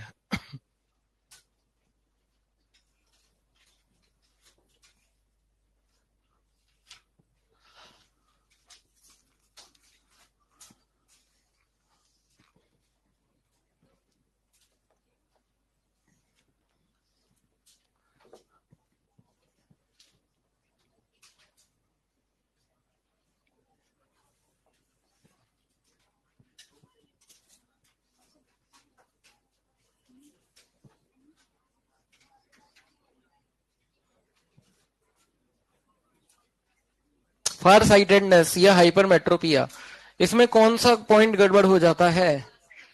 फार साइटेडनेस मतलब उसकी टेंडेंसी दूर देखने की। तो कौन सा पॉइंट गड़बड़ हो गया? Near point. नियर पॉइंट बढ़ जाता है कि घट जाता है? घट जाए तो वो तो अच्छी बात है, और ज्यादा पास देख पा रहा है। तो इस डिफेक्ट में क्या होता है? नियर पॉइंट इंक्रीज हो जाता है, मतलब distance of near point increases. Distance of near point increases मतलब 25 होना चाहिए बट वो 50 पहुंच गया मान लो। किसी का नियर पॉइंट 25 सेंटीमीटर की बजाय 50 हो गया, तो उसको ये प्रॉब्लम हो गई। अब इस प्रॉब्लम का समाधान क्या होगा? पहले तो इसका रीजन समझ लेते हैं कि इसका रीजन क्या है। इसका रीजन ये है कि नियर पॉइंट को देखने में दिक्कत आ रही है इस व्यक्ति को, है ना। इसका मतलब ये होगा कि अगर नियर पॉइंट पे कोई ऑब्जेक्ट है, नियर पॉइंट को हम कैपिटल डी से लिखते हैं, पता है बात। नियर पॉइंट को किससे लिखते हैं? कैपिटल डी, और इसकी वैल्यू 25 सेंटीमीटर होती है। तो दिक्कत ये है कि नियर पॉइंट देखने में मसल्स को क्या करना पड़ेगा? उसको स्क्वीज करना पड़ेगा कि रिलैक्स होना पड़ेगा? नियर पॉइंट पर स्क्वीज, पावर लगानी पड़ेगी, तभी तो पास देखने में जोर आता है। कौन सा इजी होता है, पास देखना कि दूर देखना? दूर देखना इजी होता है। पास देखना में मुश्किल क्यों लगता है? क्योंकि हमारी मसल्स को क्या करना पड़ रहा है? वर्क, कॉन्ट्रेक्शन में वर्क करना पड़ेगा ना। अब इसमें क्या है, मसल्स में इतना वर्क करना पड़ेगा कि ये कहां मिल जाए रे? रेटिना पर।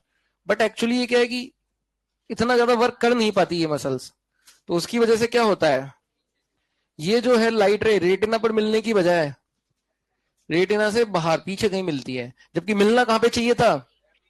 मतलब इनको और पास आना चाहिए था ना, देखो, तभी तो रेटिना पर मिलती है। और पास कब आती? जब ये लेंस इनको और ज्यादा वो करता बैंड, मतलब इसकी पावर ज्यादा होती। तो अभी पावर उतनी ज्यादा हो नहीं पा रही है। समझ में आ रही है बात? तो यहां पर लाइट रेज कहां मिलती है? रेटिना के पीछे, फार आगे। तो इसका रीजन क्या है? इसका रीजन है eyeball is too small. Eyeball जरूरत से ज्यादा छोटी है, तो वो रे बहुत छोटी आई बॉल है, तो रेटिना लेंस के बहुत पास है, तो इतना पास तो कैसे मिला है बेचारा, तो पीछे। या फिर eye lens is too thin, जरूरत से ज्यादा पतला है। क्योंकि पास की चीजों को देखने के लिए पावर बढ़ेगी, पावर बढ़ेगी तो लेंस थिक होगा, थिक थिक होना पड़ेगा पास की चीजों को। बताया था ना मैंने स्टार्टिंग में अकोमोडेशन में, पास की चीजों को देखने के लिए थिक होना पड़ेगा, दूर की चीजों को देखने के लिए थिन। तो वो जरूरत से ज्यादा पतला लेंस है, तो वो स्क्वीज करके भी उतना ठीक नहीं हो पा रहा जितना उसको होना चाहिए। और या फिर एक रीजन ये हो सकता है साइलरी मसल्स काम ही नहीं कर रही है, हाँ, आर टू वीक, कमजोर हो गई मसल्स।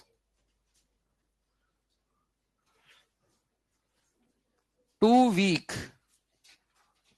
क्योंकि मसल्स को काम करना पड़ेगा पास दिखाने में, मसल्स हो गई कमजोर, तो ये लेंस को स्क्वीज नहीं कर पाएंगी और रेटिना पर लाइट रे नहीं मिल पाएगी। ये है इसका रीजन। और ये मसल वाला जो फैक्टर है, ये जनरली कब आता है? ओल्ड एज में।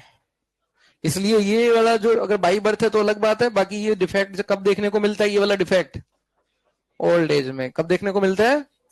ओल्ड एज में देखने को मिलता है। अगर ये मसल्स के कारण हो रहा है ये डिफेक्ट, तो इसको प्रेस बायोपिया भी कहते हैं।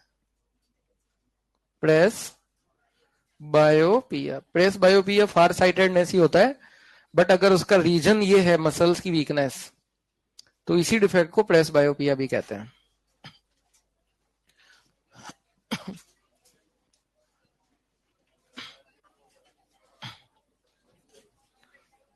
अच्छा, इसका समाधान क्या है? What is solution of this problem? Converging lens. वह है कन्वर्जिंग, क्योंकि यहाँ दिक्कत क्या आ रही है? दिक्कत ये आ रही है कि ये रेटिना पर नहीं मिल रही, मतलब इनको और पास लाना है, और पास लाने का मतलब कन्वर्ज करना है, तो कौन सा लेंस लगाना पड़ेगा? कन्वर्जिंग। अच्छा, अब सवाल आता है कि कितना पावर का कन्वर्जिंग लेंस होगा। तो उसके लिए अपन एक काम करें, पता कर लें कि उसका एक्चुअल में नियर पॉइंट कितना हो गया। क्यों?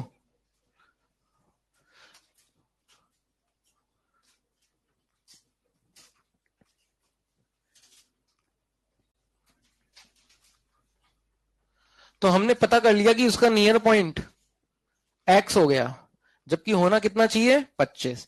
तो ये एक्स 25 से ज्यादा है कि कम है? हाँ, एक्स 25 से क्या है? ज्यादा। ज्यादा हुआ है तभी तो डिफेक्ट आया ना। मतलब नियर पॉइंट होना कितना चाहिए? 25 डी।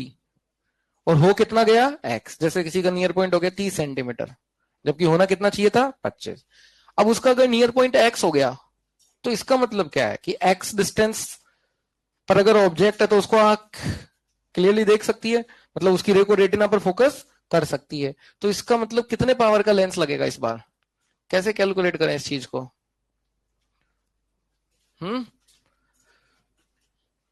हमें इसको 25 सेंटीमीटर पे अगर ऑब्जेक्ट रखा है डी पर, 25 मतलब डी, यहां ऑब्जेक्ट इसको दिखाना है, तो हमने एक और लेंस लगा दिया कन्वर्जिंग इसके आगे, लाइक दिस। अब ये लेंस क्या कर दे, ये जो ऑब्जेक्ट है इसकी इमेज कहां बना दे, एक्स पर बना दे। भाई आंख जहां पर देख सकती है वहां पर इमेज बना दे। तो लेंस फॉर्मूला अगर मैं इसमें भी लगा देता हूं तो 1/v, v की वैल्यू कितनी ले लू, -x ले लू। अरे हाँ है ना, बोलो। मतलब ये लाइट ऐसे गई, ऐसे तो इनको थोड़ा बहुत इसने डाइवर्ज किया लाइक दिस, थोड़ा थोड़ा, फिर थोड़ा उसने किया, और दोनों ने मिलकर इसको कहाँ फोकस कर दिया। लेकिन इसकी जो इमेज बनी, ये वाली लाइट रे, ये वाली लाइट रे, ये पीछे कहीं से आती हुई इसको लग रही होंगी, और वो पॉइंट क्या होगा एक्स। ये जो इमेज बनेगी ना पहले लेंस की, बच्चों इधर देखो, पहले वाले लेंस की जो इमेज बनेगी, पहले वाले लेंस की जो इमेज बनेगी वो कहां पर बननी चाहिए, एक्स पर। क्यों एक्स पर ही, क्यों? क्योंकि एक्स उसका नियर पॉइंट है। जैसे एक्स की वैल्यू मान लो 30, तो 30 या 50 है, 50 उसका नियर पॉइंट है, तो ये अगर 50 पे बना दे इमेज I1, तो I1 इसके लिए क्या हो जाएगी, ऑब्जेक्ट। और 50 मतलब जो उसका नियर पॉइंट है वहां का, तो वो देख ही सकता है। अरे हाँ या ना? तो इमेज बना दो जहां वो देख सकता है। यू की वैल्यू -d हो गई, यू की वैल्यू क्या हो गई, मतलब डी पर उसको दिखाना है। जैसे पिछले वाले डिफेक्ट में उसको कहां का दिखाना था, इनफाइनाइट का, तो इनफाइनाइट पे ऑब्जेक्ट रख दिया। इस बार इसको कहां का दिखाना है, डी का, क्योंकि इसका डिफेक्ट तभी तो हटेगा ना जब वो डी पर देख सके। तो ऑब्जेक्ट डी पर रखो और इमेज कहां बन जाएगी, एक्स। खत्म खेल, 1/f। तो क्या पावर आ गई, 1/d -1/x। इसको याद रखना चाहो तो याद रख लो, बट मेरा सुझाव ये है कि याद रखोगे तो भूल भी सकते हो। ये बस फॉर्मूला, लेंस फॉर्मूला तो हमको लगाना है, उसका डिफेक्ट हटाना है, तो ऑब्जेक्ट रखो डी पर, इमेज रखो जहां वो देख सके, वहां पर बनाओ एक्स पर। जैसे एक्स की वैल्यू 50 है, जैसे फॉर एग्जाम्पल हमें बोला कि एक पर्सन है और उसका नियर पॉइंट 50 सेंटीमीटर हो गया है, तो बताओ कितने पावर का उसको लेंस चाहिए। तो हम क्या करेंगे क्वेश्चन में, तो 1/f मतलब उसके जो है 50 सेंटीमीटर हो गया, मतलब 50 सेंटीमीटर देख सकता है वो। तो u की वैल्यू, तो d पर उसको दिखाना है तभी उसका डिफेक्ट हटेगा, तो u की वैल्यू कितनी लेंगे, और v की वैल्यू क्या लेंगे। तो 1/f कितना आ गया यहां से, 1/50। तो f कितनी आ गई, 50 सेंटीमीटर। और पावर चाहिए थी मेरे को, तो पावर 1/f, तो 1/50। लेकिन उसको उसमें करो मीटर में, तो कितनी पावर आ गई, 2 डायोप्टर। ऐसे करते हैं इसको। तो ये है इसकी पावर, 1/d -1/x। समझ भी लो, लिख भी लो, याद भी कर लो, जो करना है कर लो।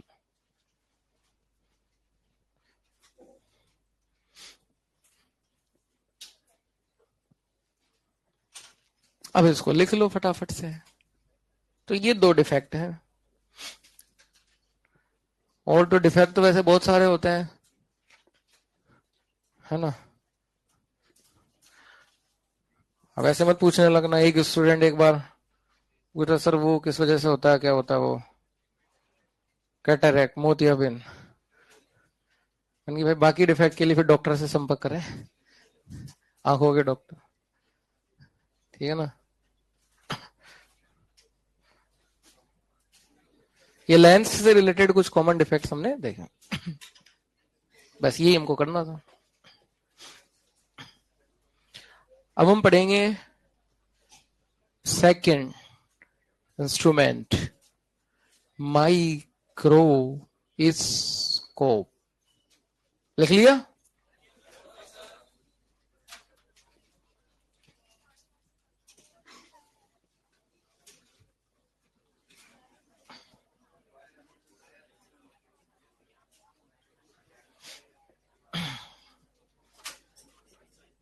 एक छोटा सा एक चीज होता है एस्टिग्मेटिज्म, उसका बस पता होना चाहिए होता क्या है, इसका डिफेक्ट दूर दूर करने का वो चीजें हम यहाँ पर नहीं कर पाएंगे।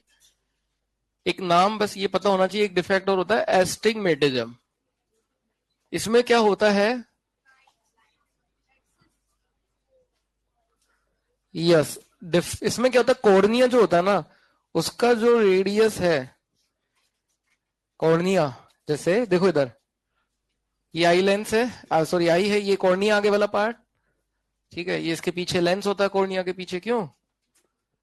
अब होता क्या है कि कॉर्निया ना स्फेरिकल नहीं रहता, इसका किसी पर्टिकुलर डायरेक्शन में, किसी पर्टिकुलर, जैसे कि वर्टिकल, हॉरिजॉन्टल, या तो उसका जो रेडियस ऑफ कर्वेचर है, जैसे स्फीयर क्या होता है, जैसे स्फीयर का रेडियस ऑफ कर्वेचर हर पॉइंट पे सेम होता है ना, आर आर आर, हर पॉइंट पे रेडियस सेम होता है ना।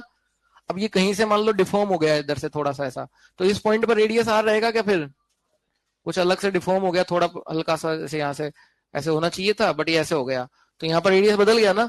ऐसे कॉर्निया में डिफॉर्मेशन की वजह से आता है ये, किसी पर्टिकुलर डायरेक्शन में, जैसे कि हॉरिजॉन्टल में या वर्टिकल में, उसका रेडियस ऑफ कर्वेचर चेंज हो जाता है, तो वो स्फेरिकल नहीं रहता।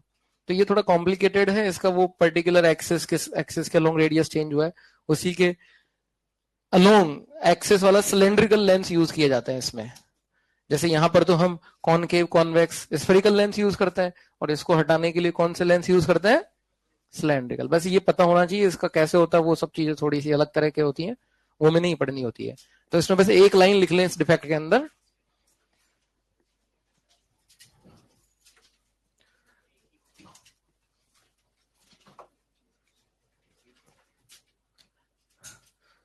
This defect arises due to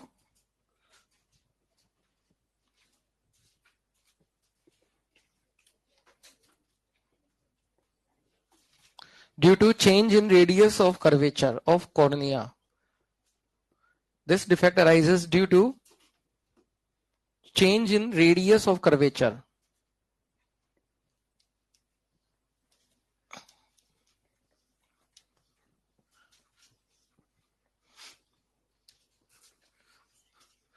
Huh?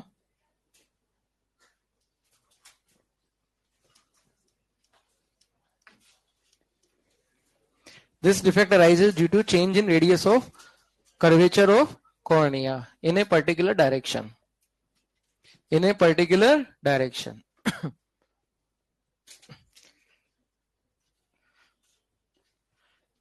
And cylindrical lenses are used. Cylindrical lenses are used to remove this defect. Cylindrical lenses are used to remove this defect. ठीक है, cylindrical lenses are used to remove this defect.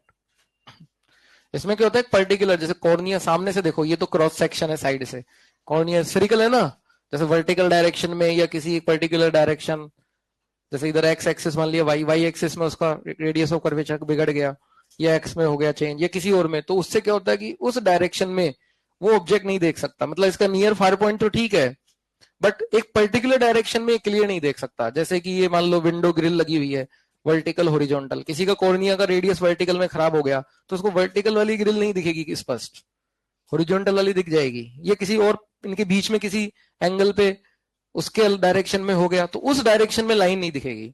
इसको test करने का तरीका बहुत ही आसान है, जैसे अभी हम टेस्ट भी कर सकते हैं। मान लो मैंने बहुत सारी यहाँ लाइनें बनाई है, ये अब ये इक्वल इंटेंसिटी की है सपोज, लेकिन अगर किसी को इनमें से कोई लाइन ब्लर दिख रही है, जैसे इस डायरेक्शन में दिख रही है, तो इस डायरेक्शन में उसका एस्टिग्मेटिज्म है, इस डायरेक्शन वाली लाइन ब्लर दिख रही है, अगर सभी इक्वली गुड दिख रही हैं, तो कोई एस्टिग्मेटिज्म नहीं है।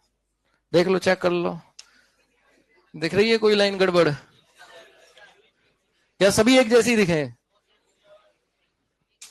सभी एक जैसी दिख रही है ना, ठीक है, तो कोई दिक्कत नहीं है। चलो,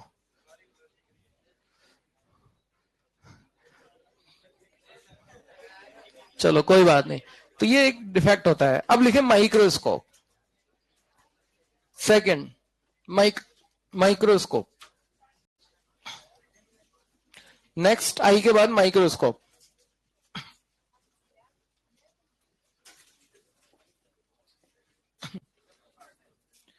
माइक्रोस्कोप,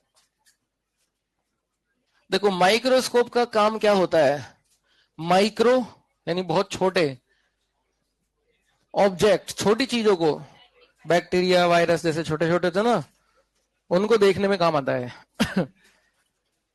माइक्रोस्कोप लिख लें, इट इज यूज टू सी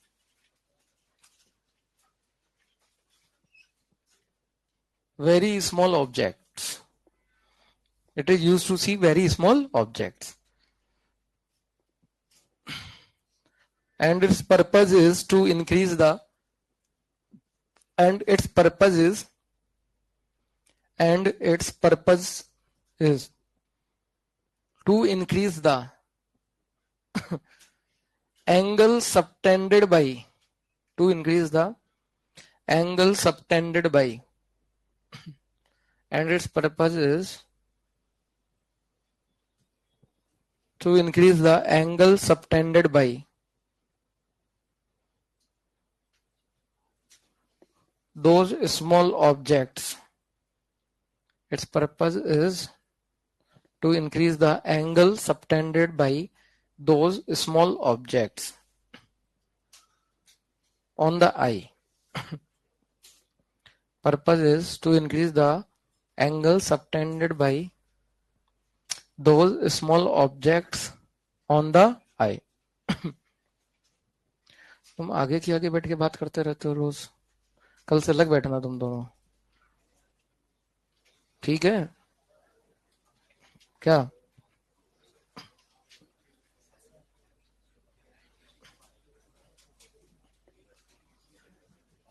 यहां पर माइक्रोस्कोप का काम है एंगल इंक्रीज करना।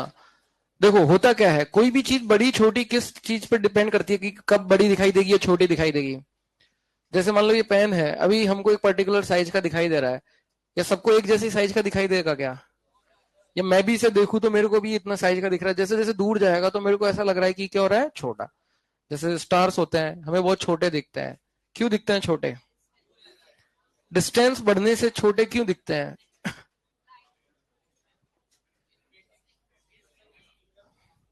एक्चुअली होता क्या है, देखो कोई भी चीज बड़ी या छोटी कैसे दिखती है ये किससे डिसाइड होता है। जैसे मान लो ये आई है, ठीक, और ये कोई ऑब्जेक्ट है।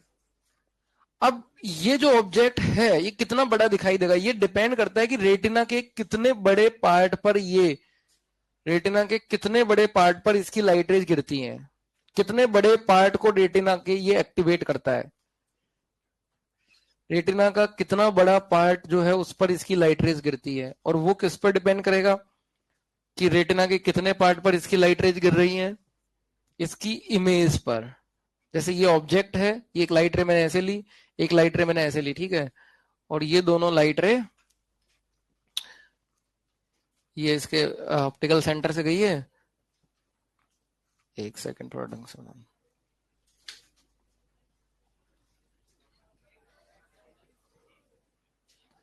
ठीक है, ये यहां पर गई, ये यहां पर गई, ये यहां मिल गई, तो इसकी इमेज कहां बनेगी, रेटिना पर।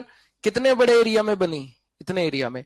ये जितना बड़ा एरिया होगा ना उतने यहाँ पर जो रोड्स एंड कोन्स नाम के सेंसर लगे होते हैं ऑप्टिकल नर्व्स वाले, उनको ये एक्टिवेट करेगा, और जितने ज्यादा को एक्टिवेट करेगा उतना बड़ा ये दिखेगा।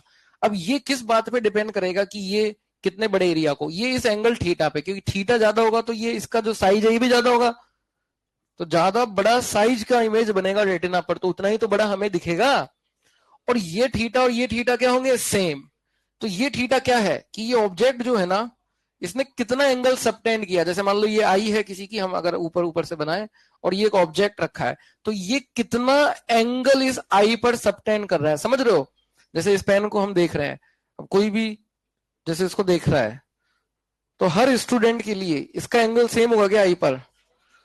जैसे जैसे दूर की तरफ जाएंगे तो इसकी जो अपर और लोअर से आने वाली रे है उनका जो एंगल बनेगा आई पर वो छोटा होता जाएगा ना। और बच्चों ये जितना छोटा होगा ना एंगल थीटा ऑब्जेक्ट का, उतना ही छोटा एंगल आई का होगा, सॉरी इमेज का होगा, और उतना ही छोटा हमें दिखेगा।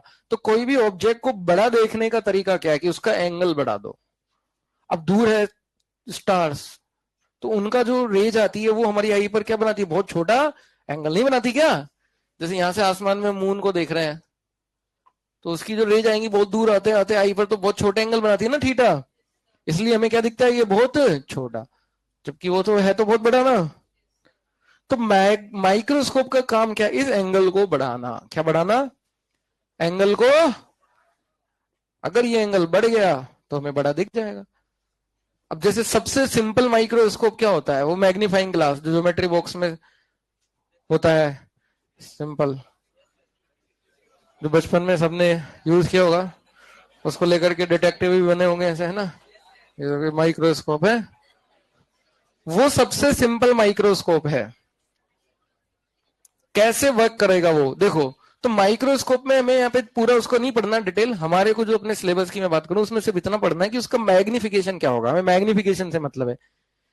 मैग्निफिकेशन किससे मतलब है, जैसे 2x 3x, जैसे मोबाइल में होता ना जूम, 5x 10x नहीं होता, 20x ऐसे।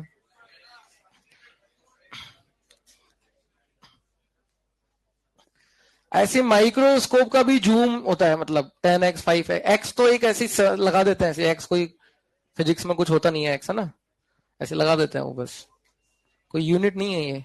देखो तो इसका मैग्निफिकेशन हमने डिफाइन किया है, तो लिखो magnification of microscope, magnification of microscope is defined as, microscope का मैग्निफिकेशन एम, इसको हम कैपिटल एम से लिखने वाले हैं। ये एक्चुअली एंगुलर मैग्निफिकेशन है, ये एंगुलर मैग्निफिकेशन क्योंकि एंगल से रिलेटेड है। Angular magnification is defined as theta upon theta naught, ये है माइक्रोस्कोप का एंगुलर मैग्निफिकेशन। यहां पर थीटा क्या है देखो, और थीटा नॉट क्या है। सबसे पहले बात करें थीटा की, तो थीटा है angle subtended bye final image, bye final image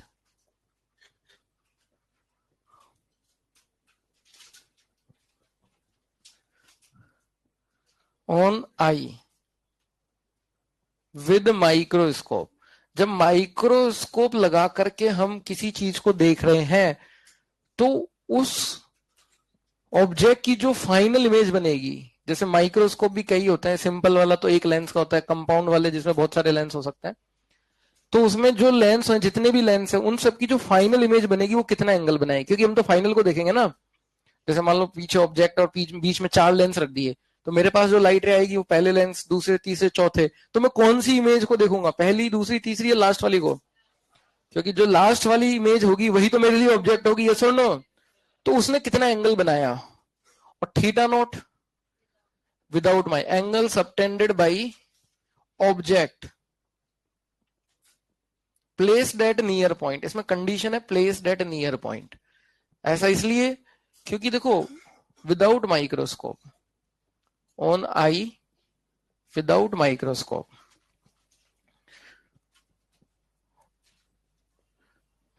without microscope, near point पे क्यों ले रहे हैं आप कहोगे, और कहीं ले लेते हैं, क्योंकि देखो पास, अगर छोटी चीजों को देखना है, बहुत छोटी चीज को देखना है, तो उसको दूर से देखोगे कि पास से देखोगे, और पास में भी कहां देख सकते हो, नियर पॉइंट, क्योंकि उसके आगे लिया है, नियर पॉइंट के आगे, फिर तो वो दिखेगा ही नहीं क्लियर, अरे हाँ या ना। तो बिना माइक्रोस्कोप के कितना एंगल बन रहा है उसका, वो है थीटा नॉट, और माइक्रोस्कोप यूज करके कितना एंगल बन रहा है, इनका रेशियो ही क्या होगा।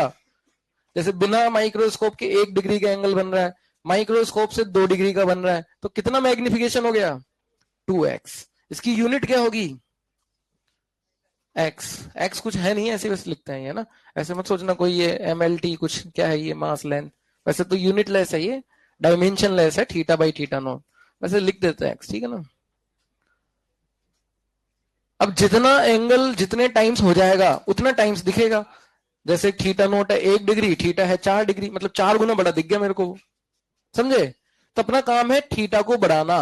तो माइक्रोस्कोप का पर्पज इसलिए हमने भी लिखा भी कि क्या पर्पज है माइक्रोस्कोप का, थीटा, एंगल बढ़ाना।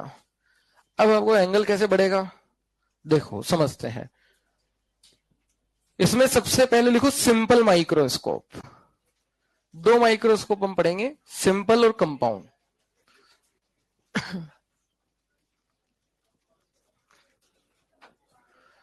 सिंपल माइक्रोस्कोप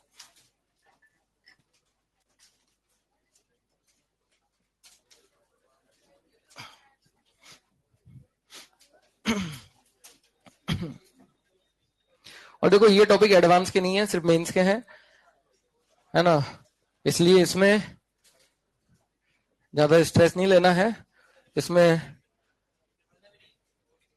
स्ट्रेस नहीं लेना है। क्या?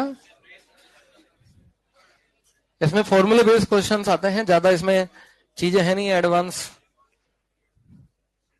में, क्या डीप में आता है। इसमें क्या है कि टॉपिक बहुत, ये अगर देखा जाए इनको अगर डिटेल में पूरा, तो इनमें बहुत अंदर और भी चीजें हम हो सकती हैं। एडवांस वाले ऐसे टॉपिक रखते ही नहीं जो डीप में ना हो, जो सिलेबस में वो टॉपिक रखते ही नहीं है वो लोग, क्योंकि ये सब चीजें अब आईज है, आईज को पढ़ना ऐसे पॉसिबल थोड़ी है कि एक 12th क्लास के अंदर वो पढ़ लेगा पूरा। क्यों? मतलब ऊपर ऊपर से जो है सिलेबस वो होता है इनमें, मेंस के टॉपिक्स की खास बात ये है, क्योंकि वो पॉसिबल नहीं है ना 12th क्लास के अंदर पूरा डिटेल। क्यों भाई? अब ये माइक्रोस्कोप ही, इसमें भी बहुत सारे डीप, इसके अंदर जाए तो बहुत सारी चीजें आती हैं, बट वो 12th लेवल पे होती नहीं है ना, इसलिए वो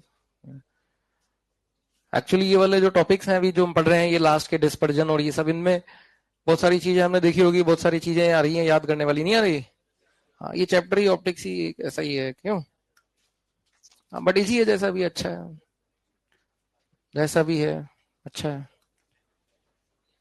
तो सिंपल माइक्रोस्कोप क्या होता है? Single converging lens is simple microscope. Single converging lens, कौन सा? कन्वर्जिंग लेंस, यही कहलाता है सिंपल माइक्रोस्कोप। सिंपल, इसका नाम ही सिंपल है। अब इसमें क्या होता है सिंपल माइक्रोस्कोप में? एक लेंस होता है बस, जो मैग्नीफाइंग ग्लास होता है ना, वो मैग्नीफाइंग ग्लास, वो क्या है? वो ही है सिंपल माइक्रोस्कोप। उसको जब हम यूज करते हैं तो देखो, आई को जस्ट उसके पीछे रखते हैं कि ऐसे दूर से देखते हैं उसमें से।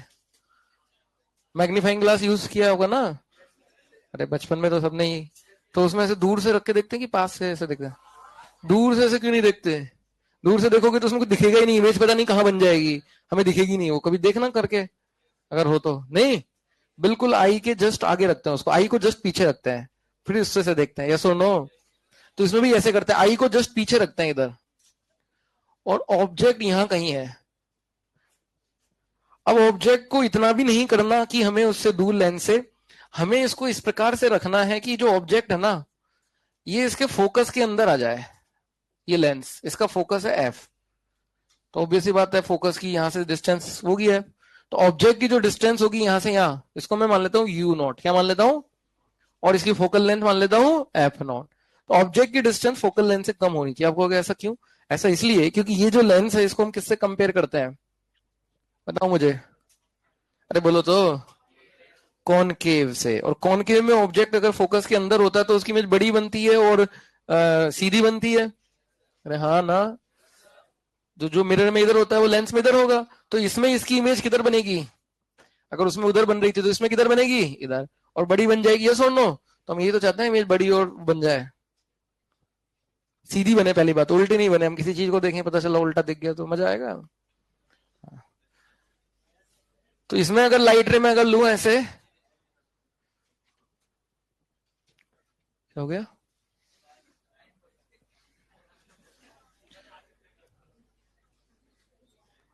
एक लाइट रे ऐसे लिए तो सीधी निकल जाएगी, और एक लाइट रे ऐसे, ये पीछे बढ़ाने पर यहां कहीं मिल गई, तो यहां कहीं इसकी इमेज बन गई लाइक दिस, थोड़ा टेढ़ी बन गई, रुक जाओ।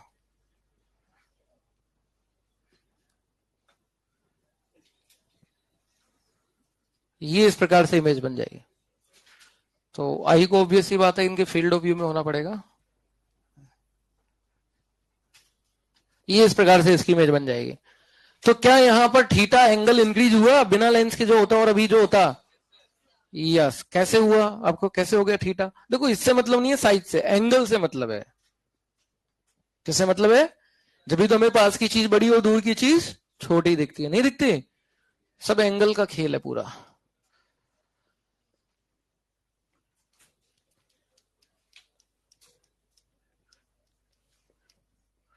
अब इसका थीटा कितना हो रहा है मैं वो देखना चाहता हूं, बस अपना काम हो गया फिर। थीटा देख लो बस, इस इमेज ने कितना एंगल बनाया, आई जस्ट इसके पीछे है, तो जो एंगल आई पे बनेगा वही लेंस पे बनेगा, तो ये एंगल इमेज का बन रहा है थीटा। कितना है थीटा? इसकी हाइट h है, इसकी कुछ h डैश है। तो देखो ये ट्रायंगल देखो चाहे ये ट्रायंगल देखो, दोनों सिमिलर है क्या? तो थीटा चाहे इससे देखो चाहे उससे देखो सेम आएगा ना। तो मैं छोटे वाले से ही देख लेता हूं। तो छोटे वाले से थीटा कितना आएगा? टेन थीटा आएगा, h by you not. But tan theta को थीटा लिख दिया, क्यों? क्योंकि ऑब्जेक्ट कैसा है, वेरी स्मॉल चीजों को ही तो देखने के काम आता है माइक्रोस्कोप। तो बहुत छोटा है तो उसका एंगल थीटा भी बहुत छोटा, ये है थीटा। और बच्चों थीटा नोट क्या होगा? थीटा नोट जब बिना लेंस के हम देखेंगे किसी चीज को, विदाउट लेंस जब देख रहे होंगे, सीधा डायरेक्ट डायरेक्ट बिना लेंस के देख रहे होंगे, नियर पॉइंट पर रख करके, नियर पॉइंट है ये डी, डी डिस्टेंस पर, तब उसका एंगल कितना बन रहा होगा थीटा नोट ऑब्जेक्ट का? h by D. तो दोनों को डिवाइड कर दें तो एंगुलर मैग्निफिकेशन कितना आ गया? ये एंगुलर मैग्निफिकेशन है, ध्यान दे, ये स्मॉल एम नहीं है वो ट्रांसवर्स वाला, वो height of image upon height of object होता था। ये हाइट का रेशियो नहीं है, ये वाला एम किसका रेशियो है? एंगल, इसलिए इसको कैपिटल एम लिख रहा हूं मैं जानबूझ के। तो क्या आ गया? M h by u naught upon h by D, कितना आ गया ये? d बाई यू नोट, ये है इसका m, d by u note. चलो आज के लिए इतना ही काफी है। ये वाला जो है थोड़ा एनसीईआरटी से भी पढ़ सकते हैं, ये वाला उसमें अगर है तो है उसमें माइक्रोस्कोप, ये बोर्ड के हिसाब से ही है हमारे वैसे। और एक आपका होमवर्क मैं दे रहा हूं, रेनबो एनसीईआरटी से पढ़ना है सबको।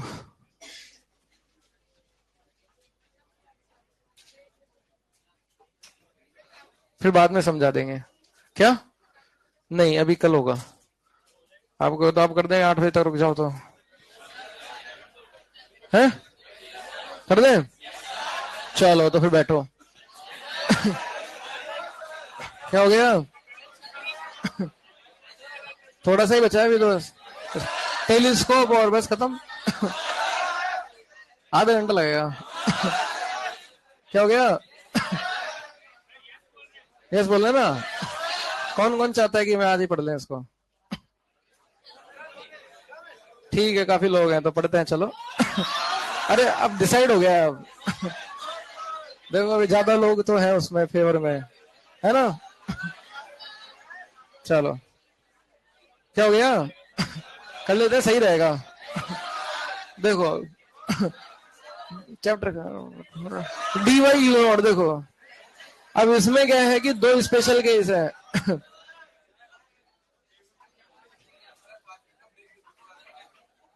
नहीं नहीं,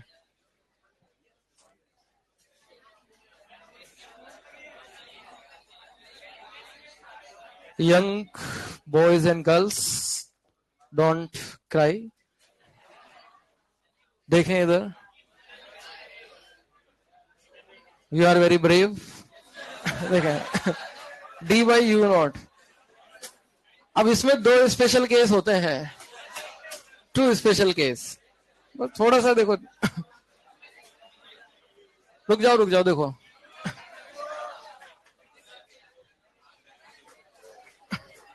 अरे टॉफी खिलाएंगे सबको, ठीक है? देखो स्पेशल केस देखो। कौन सी टॉफी खाओगे? कुछ नहीं, स्पेशल केस। देखो इधर, इसमें दो स्पेशल केस है, बातें मत करो यार। ये जो मैग्निफिकेशन है,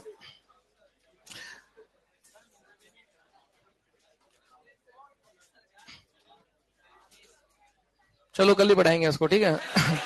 होमवर्क देता हूँ, लो शीट तो दे दो।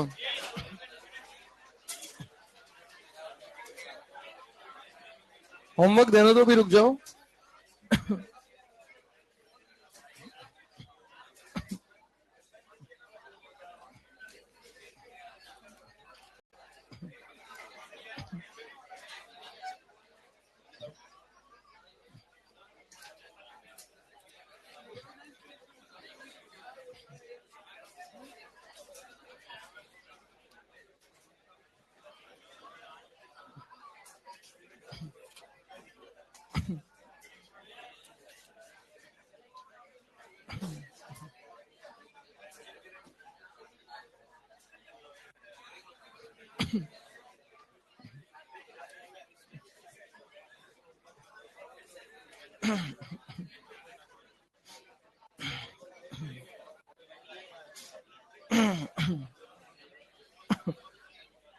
ये इसका दोस्त कौन है जो भी गया इसका बैग बोल के कहता कि बैग ले आना? कौन है इसका दोस्त?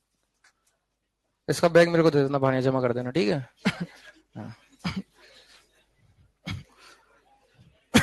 O2 में कहाँ तक दिया था अभी?